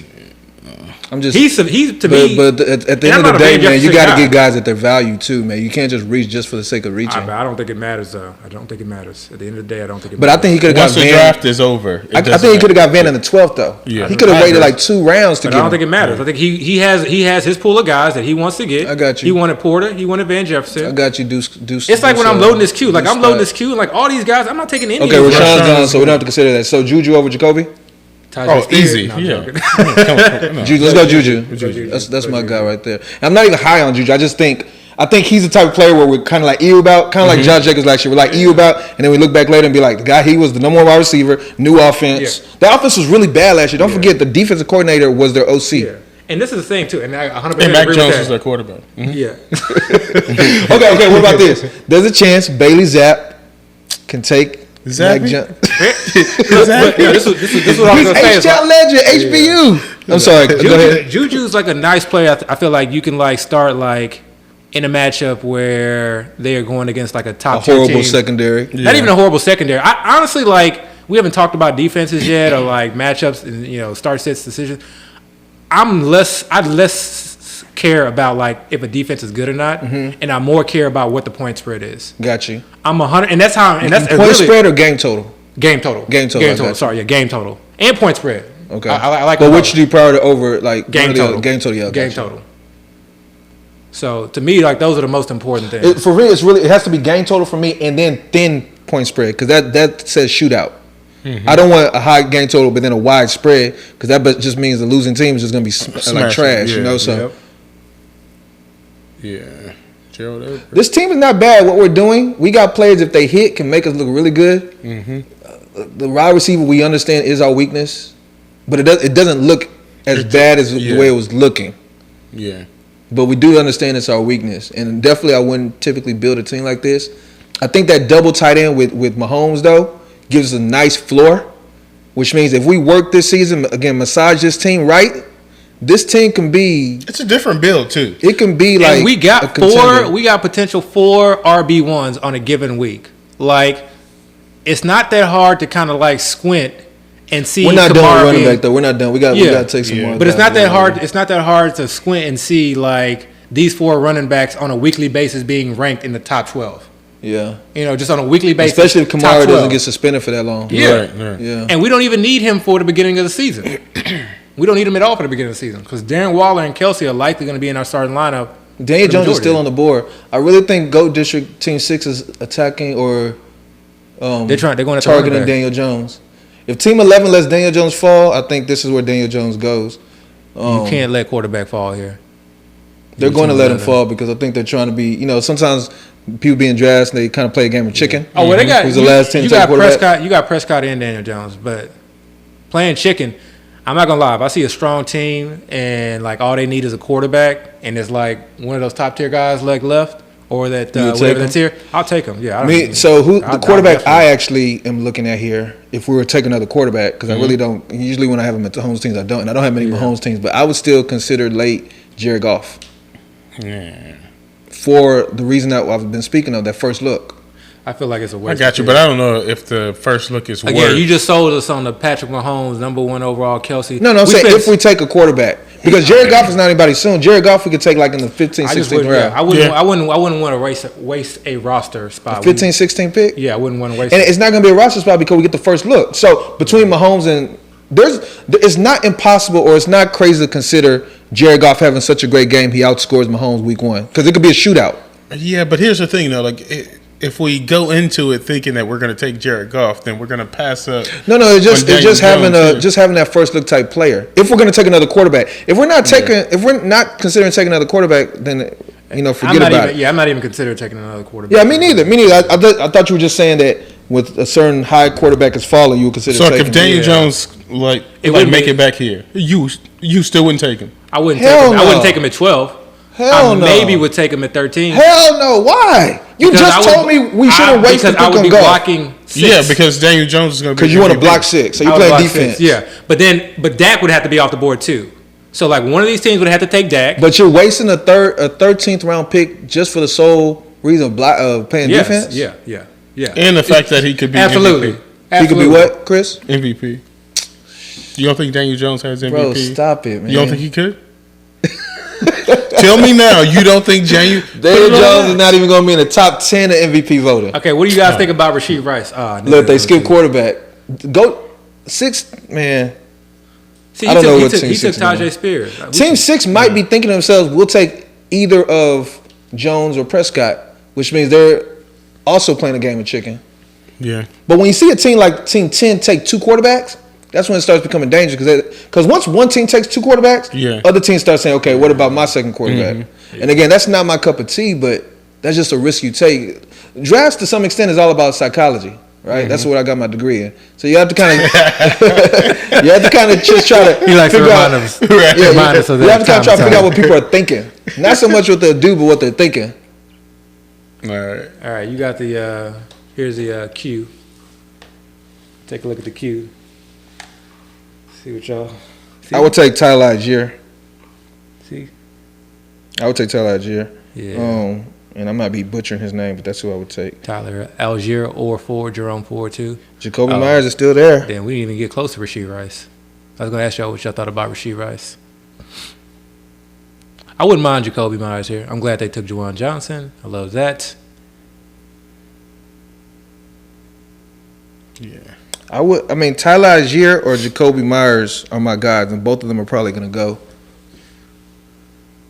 Actually, no. Go District.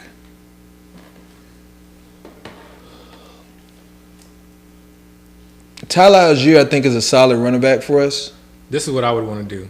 I would want to get, like, if we don't get Algier here, I would want to, like, just clean up on wide receivers. There's two guys. So Gallup and Mims that I would want to, like, just clean up. Then let's take Algier now.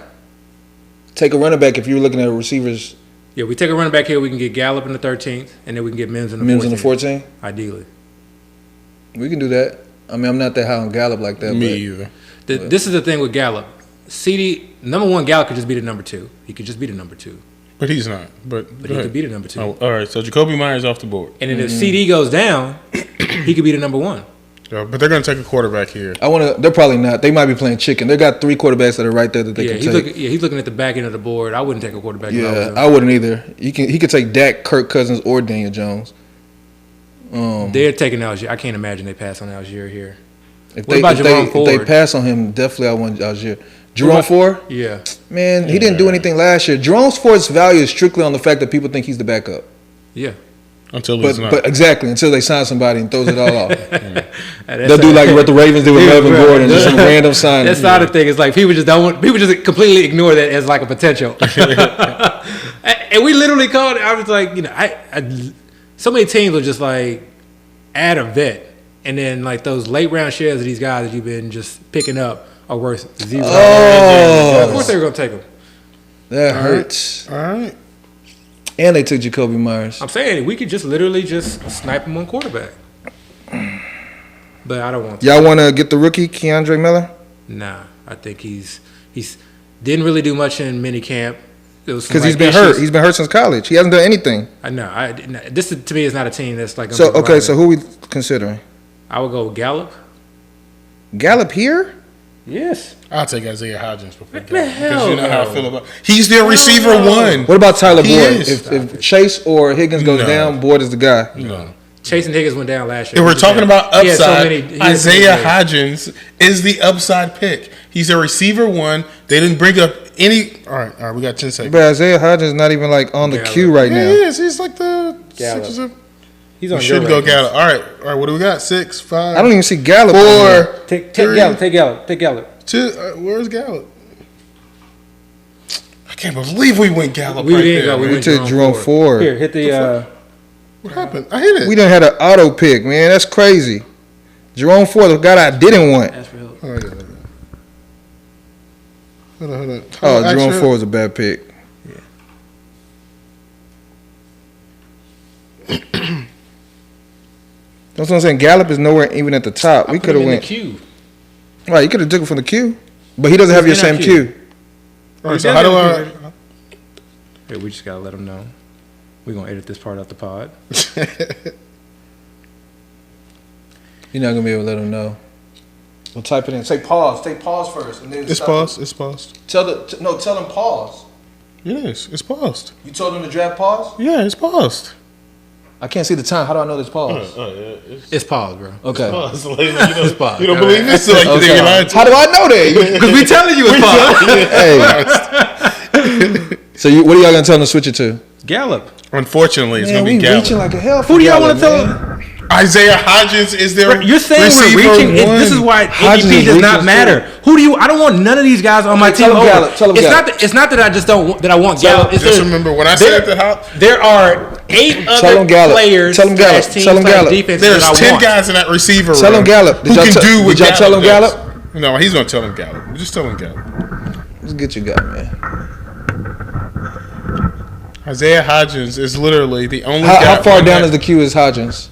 1, The main queue, not the wide receiver queue. He's right above Michael Gallup. Put it that way. Not in the wide receiver queue, the main queue where all the positions are there. Like people ain't like you act like people have their screen on the wide receiver. Look at the main queue. I don't know. You gotta. Like how far down is Hodgins? This is where people get in trouble with ADP. I'm saying like for us, I don't have a problem targeting, but we got to target them at the right time. Don't just target. It's not targeting right at the time. It's like all these other guys I don't want, and there's a lot of other guys later that we do want. I'm talking about Hodgins. Oh, you're not even paying attention to what we're talking about. We're talking about Hodgins. How many wide receivers do the Giants have to pick up before you come off the Hodgins train? How many? I don't like Hodgins at all. I don't like Hodgins at all. I'm just saying, wide receivers do they have to draft if Chris has that much conviction on Hodgins, that's fine. But if we're gonna take him, don't reach on him. Like, don't take a player that we don't really care for on a reach. Like, take him where we can take him. Actually, hey, we do have Darren Waller. Do we want to consider Daniel Jones? Why? Y'all just told me no on Jared Goff. Hey, we need some filler. Daniel Jones and Jared Goff are not the same player. Like, why Jared Goff had a good season last year. Yeah, and it still wasn't as good as Daniel Jones. Yeah, like it's not. Okay. And they just added a bunch of weapons for Daniel Jones. They added some weapons for Daniel. Look, they took Dak Prescott. They added a bunch of weapons for Jared Goff too. Look, this Daniel Jones pick. If we take the Daniel Jones here, do not take Daniel Jones. Just listen. How many teams could you potentially cripple in this league? There's 2 teams without quarterbacks right now. I don't play defense when I draft, so I mean it's not something I really like try to do. I mean, if you can play defense, we could use a second quarterback. And to be honest, Daniel Jones is an MVP candidate. Man, so, he must be paying you under the table or something like. All right, well here you got an endorsement with the Daniel Jones. We're 6 picks away. Look at the queue. Who would you rather have?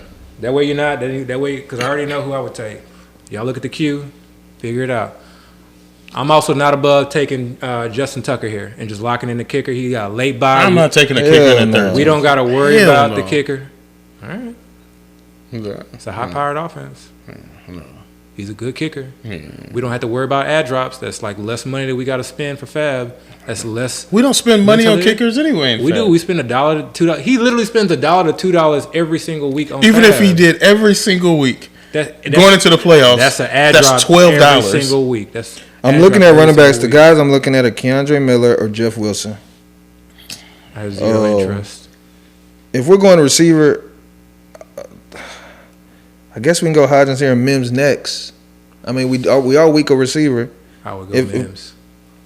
If it's about stacking, because look, receiver ones or guys who could be receiver ones, tell me another receiver on that roster that does what he does, which is a big target, a big red zone target. And Darius Slayton. He's not a big target. Darren Waller. That literally every beat writer that was at their camp said Darren Waller is going to easily lead this team in targets. And the next name that they said was Paris Campbell. Nobody was talking about Isaiah Hodgins. Paris Campbell. I think Keandre Miller is the guy we should be taking, but because that means we know. I think he's useless.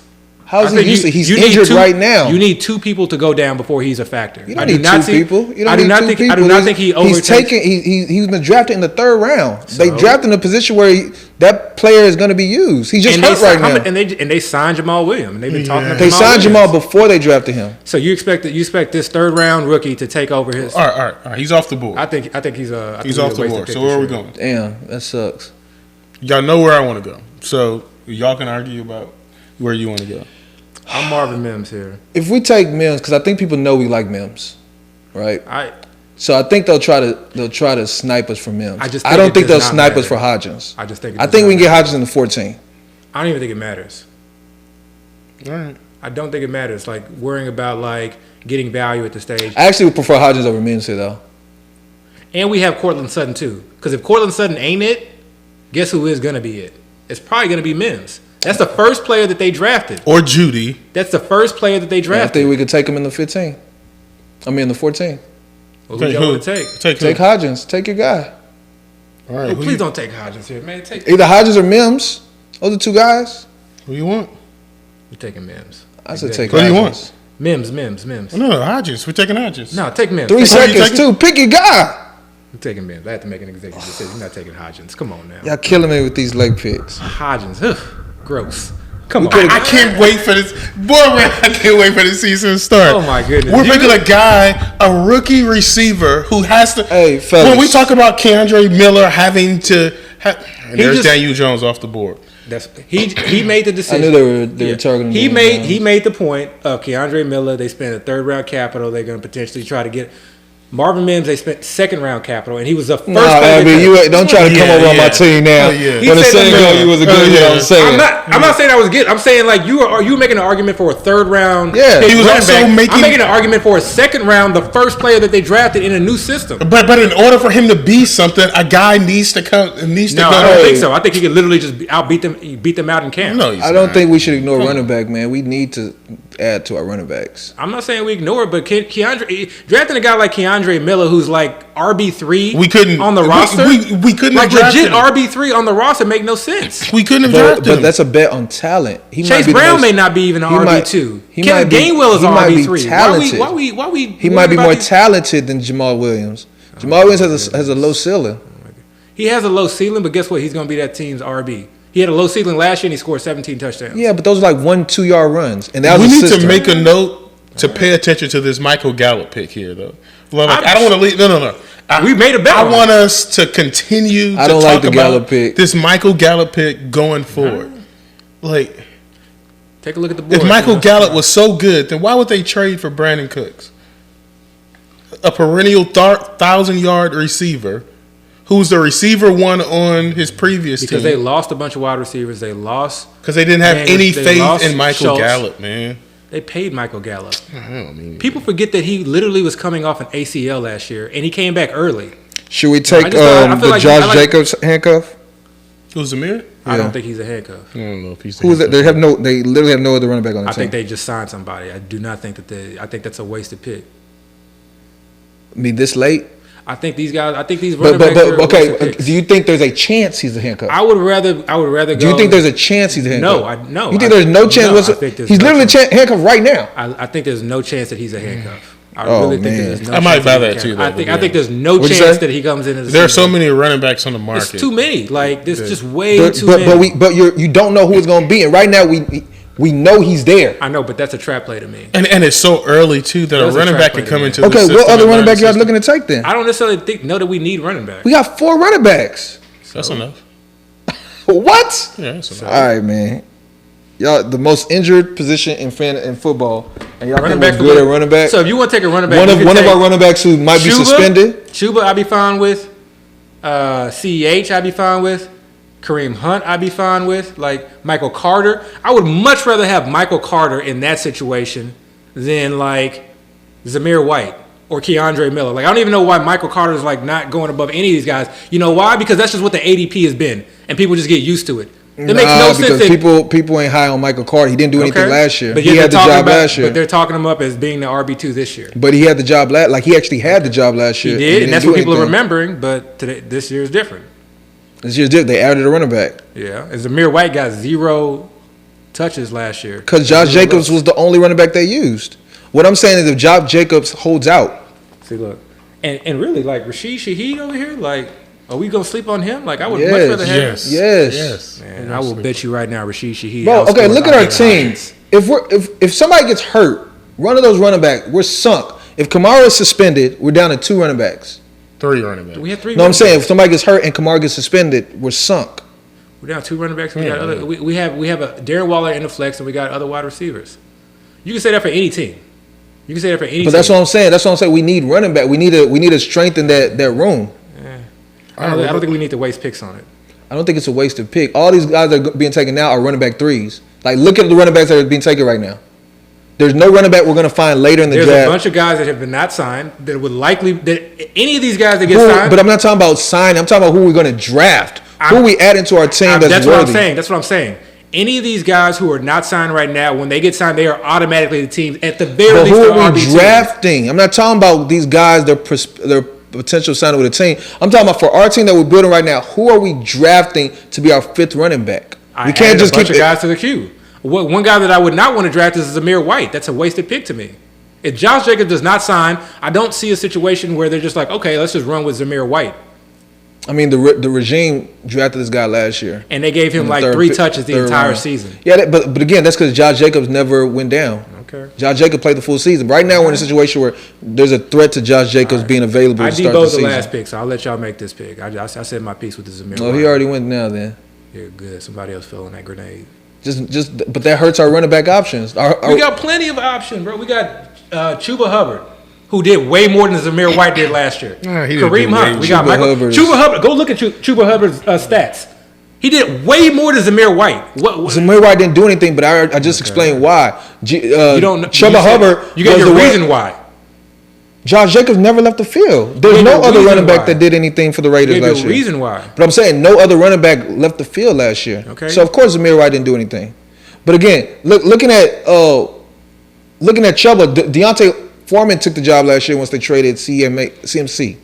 Chuba had some weeks where he was the main guy, and then he got hurt.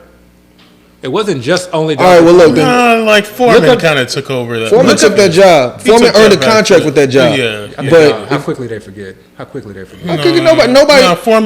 high on Chuba right now. Chuba didn't do anything to make people feel like they should be high on him last year. How quickly they forget? Yeah. How quickly they forget? I do not like any of these running back options. I would probably say at this point, just okay, fine. I'm just cool with Kareem Hunt.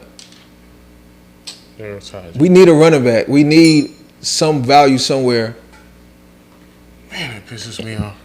All right, where are we going? I would go Hodgins just went here, or I would go ahead and just lock up the best kicker and best defense.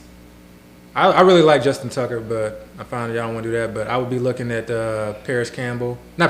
Michael Carter would be my personal pick here, or Justin Tucker. Would you like Michael Carter over Pierre Strong? Absolutely. They literally I would brought in two veteran running backs. I would go Chuba just because he's the backup running back right now for the Panthers. All right, Chuba. Who are you? I would go with Michael Carter because we don't even know. I think we'll get Michael Carter in the 15th round if we wanted him. I think so too. Let's go Chuba. Go Chuba. Yeah, I mean, I don't think we need to do. Man, I can't believe we lost. In season, if Justin Tucker gets dropped, we're both gonna be like, oh man, let's pick up Justin Tucker. Let's dedicate X amount of fab, and he doesn't have a bye week until week 13. I think that's like goes understated. Like it's nice just having a kicker that is elite, and you don't have to worry about switching in and out and playing that game. I'm not a fan of that. I'm not this high. I'm not a fan of that. That's where he goes, but not this high. But like, we don't know that Chuba Hubbard's going to do anything. I think we know that Justin Kicker could be the best kicker in the league. I think we can find kickers. I wouldn't even mind going. It's not about finding kickers. It's about having the right kicker in the right lineup. Or at the Jared Goff is still out there, by the way. Tell you, Jared Goff is available in the 15th, 16th round, man. You get that first look. For good reason. If something happens to Patrick Mahomes that first game, or say they actually don't, say Patrick Mahomes scores 30 points and Jared Goff scores 33, we put Jared Goff in the lineup. That's still a waste. I feel like it's a waste. But look at all these guys taking their second quarterback. When we take Patrick, at least when I take Patrick Mahomes that high, I'm not worried about like. I got you. Unless it's to kill another team, which we could have done, but we didn't.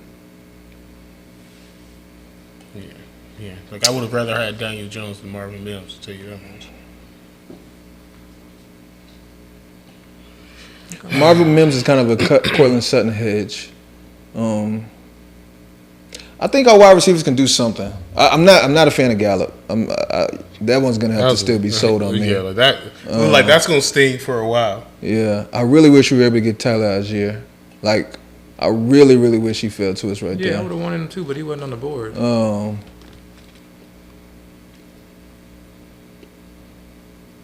So Abby, two of the guys that you want are about to be up: Michael Carter and Justin Tucker. And I still think Michael Carter's gonna fall. I think we could take Justin Tucker here if you really are that sold on him, and we'll still be able to get Carter in the 16th round. I'm just not big on Michael Carter. But this is definitely a team of players that I don't usually take. I'll give you that. So what do you want to do? I tend to take kickers on teams where like the offense is decent, but the quarterback isn't great in the red zone. You say that, but Justin Tucker is always one of the top kickers. Always. Only because he's kicking such long field goals. Y'all want to guess? I got you. So what we doing? We taking Justin Tucker or Michael Carter? Like now, look at all these going Tucker or Michael Carter? I don't mind taking him. I'm just saying. Tucker. I'll take Tucker.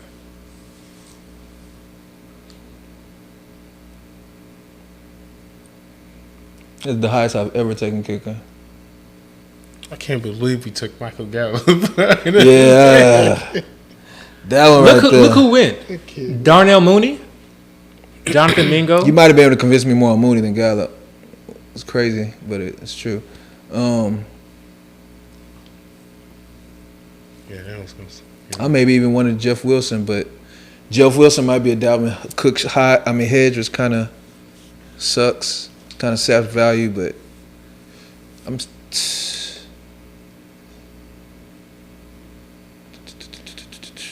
gonna do some kicker research here in the background for a little bit. We got the kicker, man.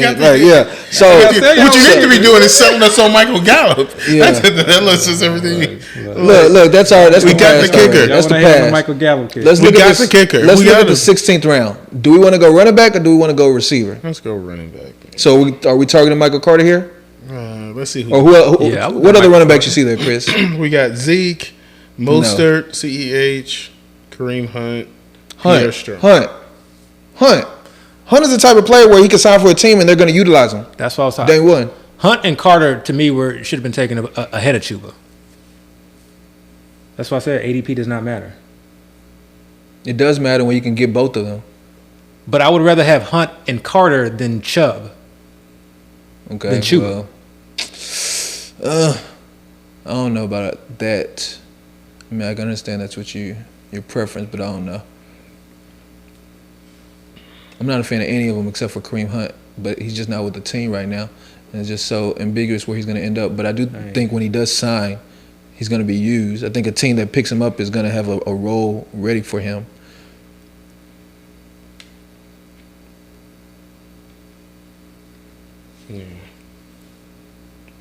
Israel Benaconda.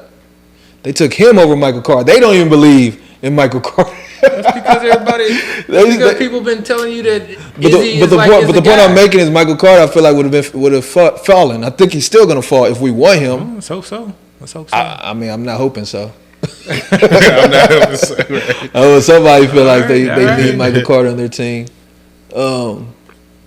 We just need to bookmark these moments. Bookmark these. Man, listen. Your Gallup the disbelief. That's all we need to. It's not about love. I just feel like you can't sell me on anybody else that's going in and around him. No, it's love. You really can't. He came off. That was his first year back from an ACL, and he came back early. Yeah, it looked like he came back early. Because he did come back early. He came back from an ACL early. Right. There were so many players last year who barely like made it back from the ACL, let alone played on it. And he said it himself that he wasn't himself. Never felt right on that ACL. I do not understand why Jared Goff is going after Jordan Love. The offensive coordinator people are the highest on is Ben Johnson. He's on the offense. They added weapons. They got Jameson Williams coming. They got Marvin Jones. They just traded for Denzel Mims. Marvin Jones cannot be used as a positive for your argument. No, I'm just saying they added weapons. He already had a good season last year. They added weapons. They got a Jamar Gibbs weapon. They added Sam Laporta as a weapon. They're setting Jared Goff up to have an even better season than he had last year. I think they're setting him up to win games. I don't know if he's going to be. I don't know if he's set up to be fantasy relevant. All his guys are weapons. He has to get the ball in their hands. He's not handing off. He's only handing off to one player, or maybe two. Yeah, he could be handing it off on goal line a lot. Jameson Williams being a downfield threat, a strong downfield threat. Amon-Ra St. Brown being a weapon. Those guys are going to be guys that are utilized, and they have to get the person that's getting the ball is the quarterback, and he's going late. And then on top of all that, you get the first look. That's honestly the biggest factor in why. That's the biggest argument. All of that, but that's the biggest argument. I mean, Jordan Love, you don't know what he's going to do. Yeah. You just pick him. Sometimes it's a trap play. I remember this late. Yeah, I remember there was a home league. How can you have a trap in the 16th round? It's because you're wasting a roster spot. You spent a third round capital on Patrick Mahomes, and you're wasting a roster spot on a quarterback that you will never use. You will never use. But I'm saying you use him for that first for 2 to 3 points. I don't necessarily know that it's worth every it. Point counts. It's a race. We're racing for 11 weeks. I mean, every roster spot can count too. These guys we're taking now, like Gus Edwards, Israel Abanikanda. Those are guys that you. I'm just saying, the guys that are being taken right now. Those are guys that easily could be dropped on the waiver wire week 1. Easily. Same thing with Donovan Peoples-Jones. Same thing with Jared Goff. But Jared Goff will get the first look. That's the biggest difference. What do you mean? We get the first look with Jared Goff. I mean, I don't know. For 2 to 3 points, I don't know. It might not be 2 to 3 points. That's just that's the example I made. There's a chance Jared Goff has a better game week 1 than Mahomes. Yeah, but if you think that that's a significant enough chance to like draft Jared Goff, I don't think it's significant. What I'm saying is where we are in the draft right now, we're so late. Anybody we're taking is not going to be somebody we're really going to be depending on. All these guys we're taking now are likely going to be players that we consider dropping. Mechie going in the 16th. I think it's something that's going to be a storyline next year. Well, you think he's too low? Yeah, like I think Mechie is going to. He's still coming off the remission. We don't know what he's going to be. And injury and remission. Because he tore his ACL in college, and then he had the cancer. Yeah, but he got a whole year to rehab. But he didn't start practicing with the team until recently. I don't even think he's been out there practicing. But he got a whole year to let that knee rehab. All right, so we're on the board now. Michael Carter. They even took Keontae Ingram over Carter. Nobody believes in Carter except for us. I would want Hunt over Carter. All right, y'all want to build up the running back room? No, like I'd go Carter over Hunt. All right, hey. I don't mind going Hunt over Carter. I feel like Hunt is going to get signed. Like I like either of those picks. Yeah, but depending on where he goes, though, I mean, like I would. That's what I'm saying. That's the thing with Michael Carter. I think Michael Carter might be running back 4 on his team. If they sign Dalvin, Breece Hall, Israel Abanikanda, Zonovan Knight today, I heard some buzz about Zonovan Knight today. But right now, Michael Carter is getting the first looks. Right now, he's getting the first looks in camp. Okay, but again, last year he got the first look and he did nothing with it. Okay, all right. Yeah, I don't know about nothing. He didn't do anything. He got replaced by Zonovan Knight. All right, I'm going Michael Carter. You can go Kareem Hunt. I'm fine with Kareem Hunt. It's too late. I already picked Michael Carter. Chris over here making executive decisions. No, I mean, but you said Michael Carter. Like, I agreed. It was 2 versus 1. This is kind of why I keep going back when you say take value. I would much rather have Carter and Hunt than Chuba and Carter.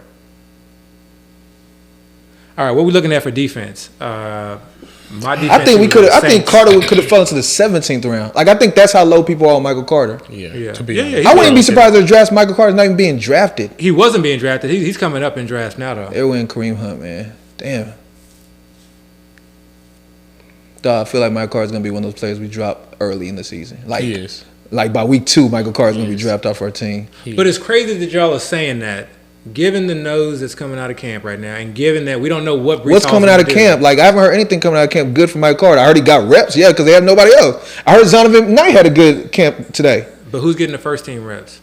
We don't. No, there's literally no other running backs there except for him and Zonovan Knight. They have nobody else there in the rookie. They're getting him over Izzy. He's a rookie. Okay. He literally just put on pads with the team last week. Okay. Let him figure it out. He was getting bad buzz too as well. It's just kind of not being ready. But okay. Man, come on. He's a rookie. I'm just saying we're making a lot of excuses. It's not even 7 days yet. Let's go through camp. Let's go through camp and preseason. They had mini camp. A mini camp is not anything where they're determining position. They're just determining like plays and stuff. All right. A player like Abanikanda and really all these rookies are a bet on talent. Yeah. Once the knowledge and the understanding of the game catches up to the talent, these guys are going to be good options. You know what's funny is y'all were the ones that were on Carter last year, and I was like, nah, don't do it. Don't do it. I was the one that don't do it. I said, don't do it last year. Y'all was the one that were on them. Now it's flipped. All right. So we're back on the board. Because, again, Michael Carter had the opportunity. They buried him and played Zonovan Knight. Right. Should we go defense here? Well, my defense has always been the Saints. I just like grabbing them. I like their – What defenses are available here? Buffalo, Jets, Saints. Saints is the third option? Miami. Yep. Saints is the third option? Saints is the third option. What do you think? Let me see the defenses. I want to see. Yeah, I'd go Saints. Saints start off Tennessee. I don't even know that. I know who they start off with. We can go Saints. Green Bay. We can go Saints. Tampa Bay. Who knows? New England. Bro, we can go Saints, man. We don't got to go through the schedule. We can go Saints. We got some time, man. Calm down. You don't got time. Man, we done auto-picked almost twice already. And you talking about we got time. Hey, this isn't the most contentious draft ever. He wanted to go through the teams. He wanted to go through them. You don't need to go through the team, man. You know, this is like the most contentious draft. You know ever. who players are playing. That means this got to be a banger. This got to be a banger. And Malik Davis went. Yeah, I wanted Malik Davis too. This is definitely going to be a unique team for me. Yeah. Can I see the board now that we got our defense and kicker? The rest of the way, we're just trying to take, dart throws. Can we get Justin Ross? No. Why not? Hell no, bro. You need it, man. You've been reading too much. Look, you've been reading too much first few day training camp buzz, man. That's starting to bias you a little bit. You're talking about this. You're talking about number one. We can take Justin Ross in the 20th round. We can take him in the 20th round. That's what I'm saying. You're talking about. Actually, he may go before that. Has MVS went? But listen to this. No. MVS didn't really do much last year. MVS didn't go? No. He didn't really do much last year. I would take him over Justin Ross. Okay, but he didn't do that much last year. But still, just that first. We don't know what injury Kadarius Toney has. I would still go MVS. All right. If we were taking the Chiefs for the first look, I'll go MVS. He's the guy that knows the system. He has been there the longest. I guess him and Scott Moore. Let's take both. I don't even really want to do that. Let's see what options we have available. Let me see. Because one of those guys is going to be the outside wide receiver. Oh, you don't even have the board up. One of those guys is going to be the outside wide receiver. So let's just try to get the outside wide receiver for the Chiefs. No. All right. But you want to draft Jared Goff? Yes. Yes, I do. Somebody I know that's going to play. Jared Goff, I guarantee is going to play. Justin Ross, I can't guarantee he's going to play. MVS or Justin Ross. I can't even guarantee. That's fair. I can't even guarantee Justin Ross is going to make the team. Right. Yeah. All right. Trey McBride. Jared Goff is off the board. Go 70 for two. Trey McBride. No interest in Trey McBride? No. I actually think Zach Ertz will end up once healthy, being the guy. Oh my gosh, y'all I really crazy. do. I really do. Yeah. I think y'all are crazy. Yeah, I really do. Trey McBride didn't really. I mean, he's okay. He's good. Y'all are crazy, man. But people just people want to just discount the veteran. I don't even know if Zach Ertz is gonna make the team. Guaranteed he makes the team. How about we go Derrick Prince? If we're gonna take a first look guy, he's the guy that's getting I take CEH over Derrick Prince. You take CH? Yeah. Yes, you talking. So you CH has a low ceiling. Well, right now you're killing my Ross pick. Yeah, you're killing my Ross pick because I don't even know if Ross is gonna make the team. You have Jerick McKinnon, you have CH. We don't know that Derrick Prince is gonna make the team. Derrick Prince is being talked up like he can actually win the job. This buzz is okay. This buzz is okay. But he's been talked about. He's been talked about all offseason like he can win the job. Justin Ross has never talked like he can win the job. Nobody's talking about Derrick Prince is gonna win the job. It's not even a possibility. Every time I spot, he's off the board. Every time I speak to the guy. Everybody is talking about Derrick Prince can win the job. We literally talked about it last episode. Nobody's talking about Justin Ross winning the job. Justin Ross had buzz today. I've had some people. Justin Ross had buzz today. Justin Ross has had buzz. He had buzz in minicamp. There was talks of him working out with Mahomes. There was Mahomes specifically saying that dude's a badass. Man, come on. That dude's always making an amazing catch. You can't poo okay with the narrative.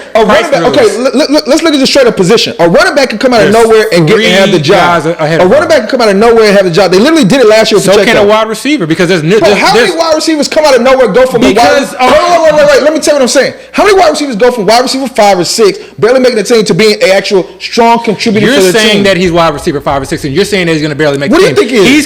He's coming off an injury. What do you think he is? Let me finish. What do you think he is? Can I? I'm trying to tell you. Okay, can I finish? He's coming off a serious injury. No, what do you think he is? I'm getting there. You're trying to go through the soliloquy. What wide receiver is? Let me get there. Okay. Let me get there. Okay. You're trying to pigeonhole me. I ain't gonna. No, I just want to know what receiver he is. No. Go ahead. So he's coming off an injury. So what he did in the past, what he did last year, is irrelevant. He was a beast in college, by all respects. So you can't say that he doesn't have talent. What wide receiver is he? Let me get there. Oh my God. He's in a wide receiver room where it is wide open. There's no proving guys here. What wide receiver is he? He could be wide receiver 1, 2, or 3, or 4. Okay. He could be. He could be. If you had to say it right now, are you putting all your money on Kadarius Toney? Okay. No. Are you putting it on Rashee Rice? Okay. No. Are you putting it on Sky Moore? Okay. You're not putting all your money on nobody because it's wide open. You had to guess right now, though. He said wide receiver 1. I'm telling you, I literally don't know because I feel like it's wide open. I've never believed in MVS. I didn't believe in him last year when y'all were trying to get me to draft him. I don't believe in him this year. Okay.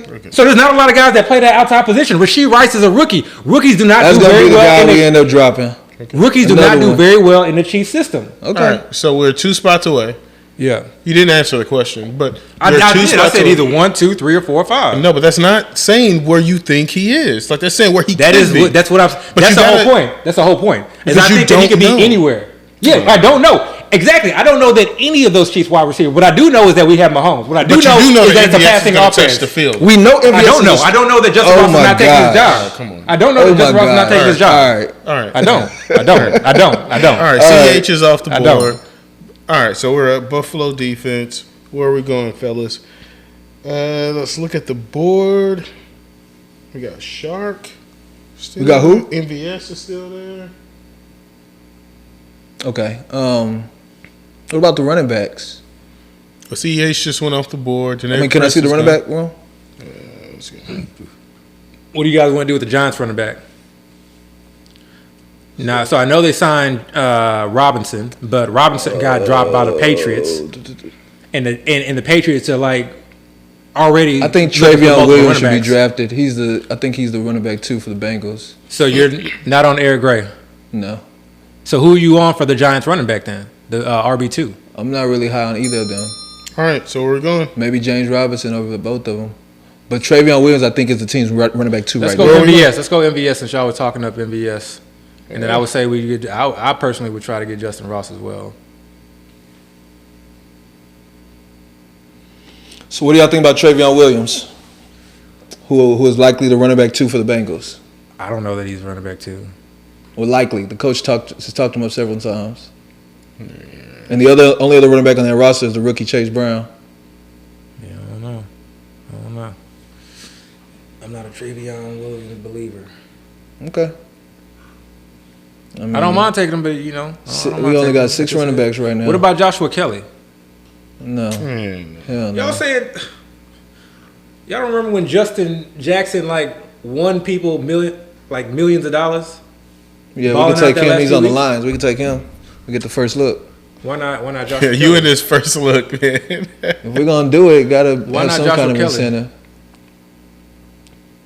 Why not Joshua Kelce? Because Travion Williams is a better option than Joshua Kelce. But you don't know that. We don't. Whatever you're gonna say about Travion, you can say the same thing about Joshua Kelce. I can say that Joshua Kelce has had more run than Travion Williams. If he was so good, they would have gave him some run last year. I mean, they had Samaje Perine. They didn't have it. The Chargers didn't. The Chargers didn't lose anybody. Chargers had the same team, and they still have Isaiah Spiller there, who's a 3rd-round pick or 4th-round pick last year. Yeah, I tried to sell him last year too. I'm just saying they still had the same room, while the Bengals actually lost somebody out their room and brought in a rookie. Yeah, they lost somebody and brought somebody in. A rookie who doesn't know the system at all yet. Okay. The Chargers have the same running backs there. Okay. And it's a new system. So what does that mean? So I'm saying that it doesn't matter. Both teams have 3 running backs. But Travion Williams has been there. He knows the system. You just come on now. You just made this Kendre Williams or Kendre Miller. Because that's a bet on talent. I think Kendre Miller is a great running back. I think once he gets healthy and figures out the system, Kendre Miller will be one of the better running backs in the league. Right now, though, we're in the handcuff zone. I'm talking about this year. We're in the handcuff zone right now. We're talking about handcuff. We're talking about Josh Kelly being the Eckler handcuff and Travion Williams being the Mixon handcuff. I think Josh Kelly is more likely the handcuff than Travion Williams. I think they both could be the handcuff, but I would definitely want Travion Williams over Joshua Kelly. Yeah, that's just, I guess, a personal preference. Yeah, easily. Not even close, actually. I don't even know if Joshua Kelly's going to get drafted. I mean, people probably, the Eckler owner might draft him. What about Chase Edmonds here? Do you believe that Keyshawn Vaughn is the number 2 running back there? You think so? That's what the coach said yesterday. Yeah, but do you think that Chase Edmonds is not going to get any burn? No. If the coach literally just said the running back 2 is Keyshawn Vaughn, why are we trying to make players into what they're not?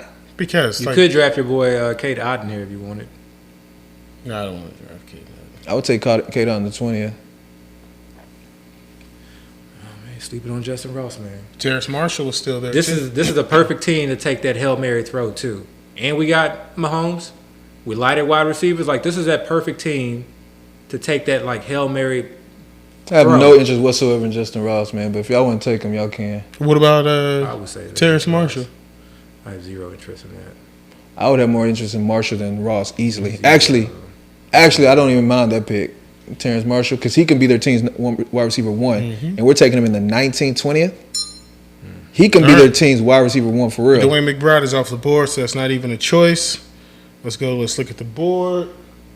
What do you guys think? I think Terrace Marshall here. Yeah, I'm Justin Ross.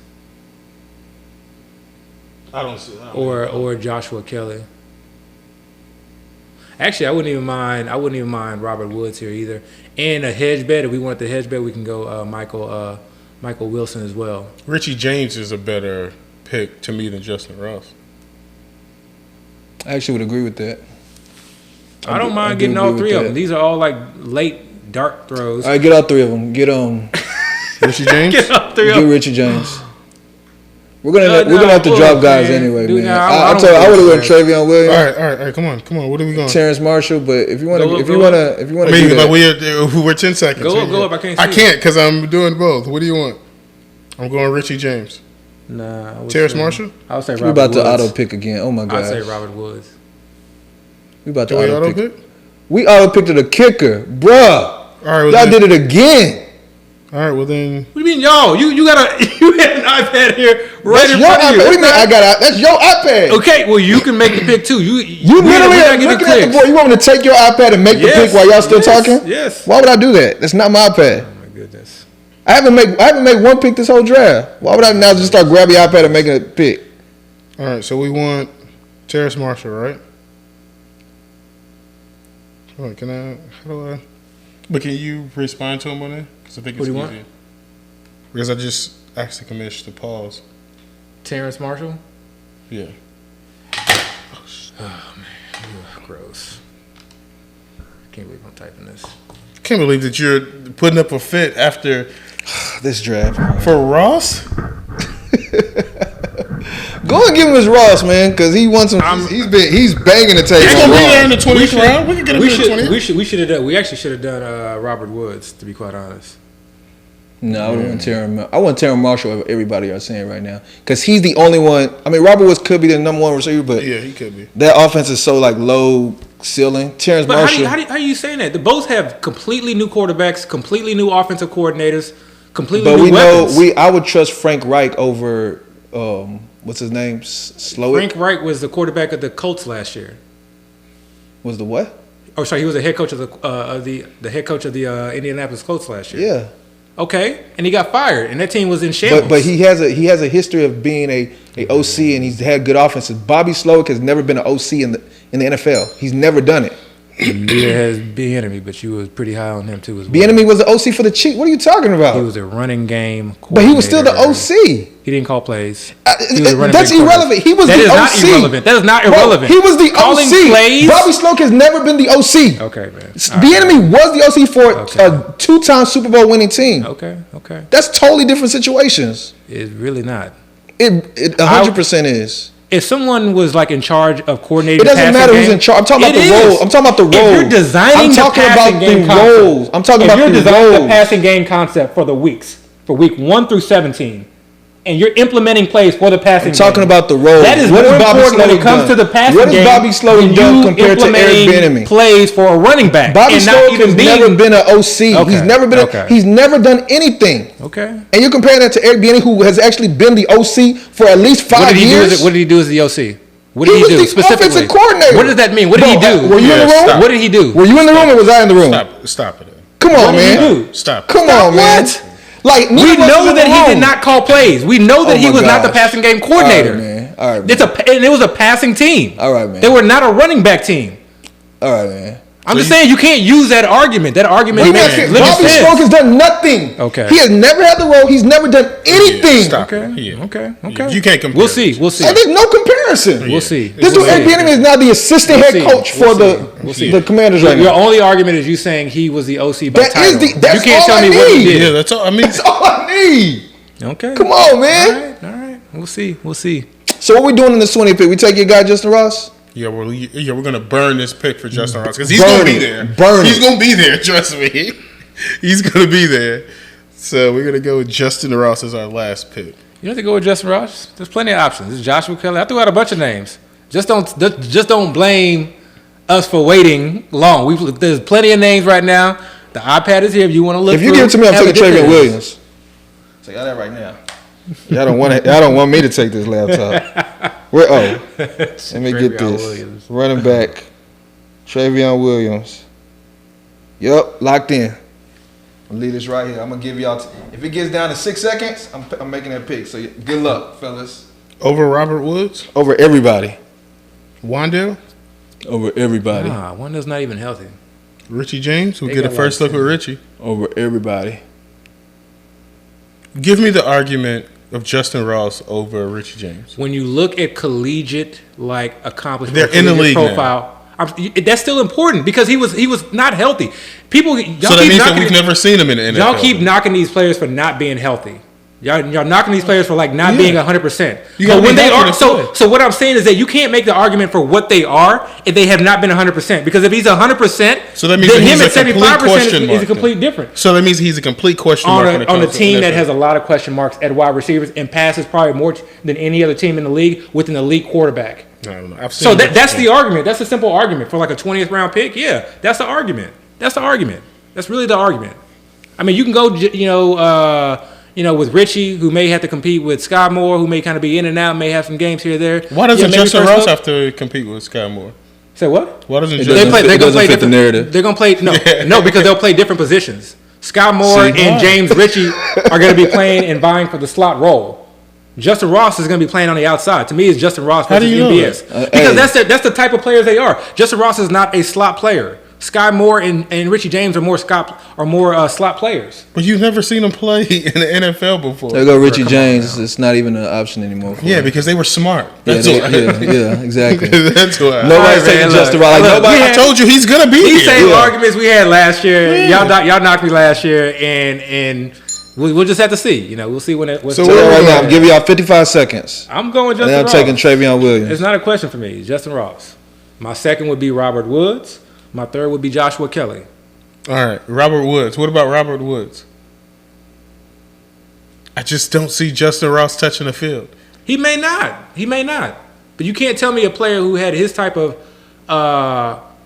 archetype or his type of collegiate profile that is on a team that passes first with an elite If that's the case, well then we should have. That was 2 years ago. We should have smashed the button on Mechie if that's the case. He was hurt last year. But he had a better... You could argue that he was a better prototype than John Mechie. No, he wasn't.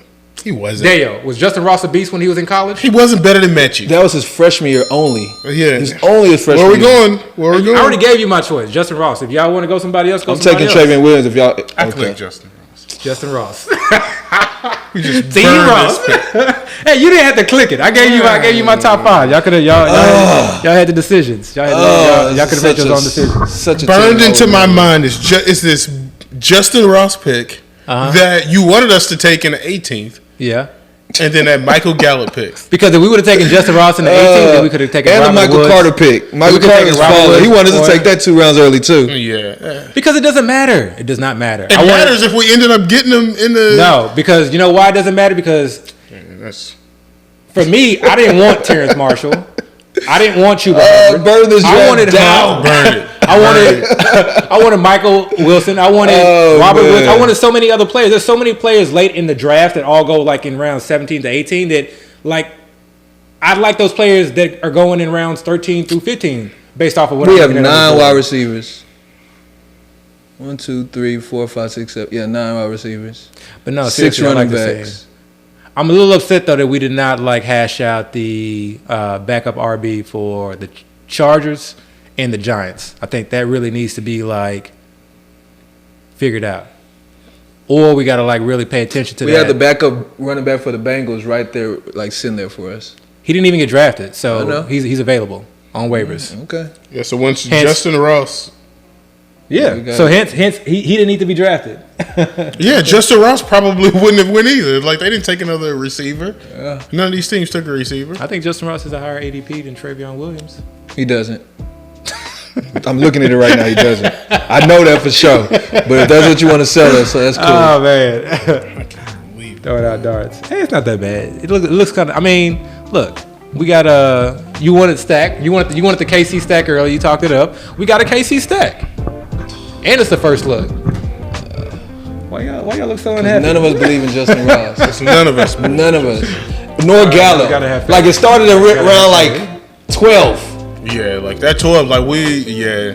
So if you didn't take Gallup there, who would you have taken? Isaiah Hodgins. I keep telling you. I would have done something else. Okay, who have you would have taken? Like who Jeff would you? Wilson. So you would have taken Jeff Wilson, yeah, or Keandre Miller ahead of Gallup? Okay, bet. Yeah. Say that. What mark are we at?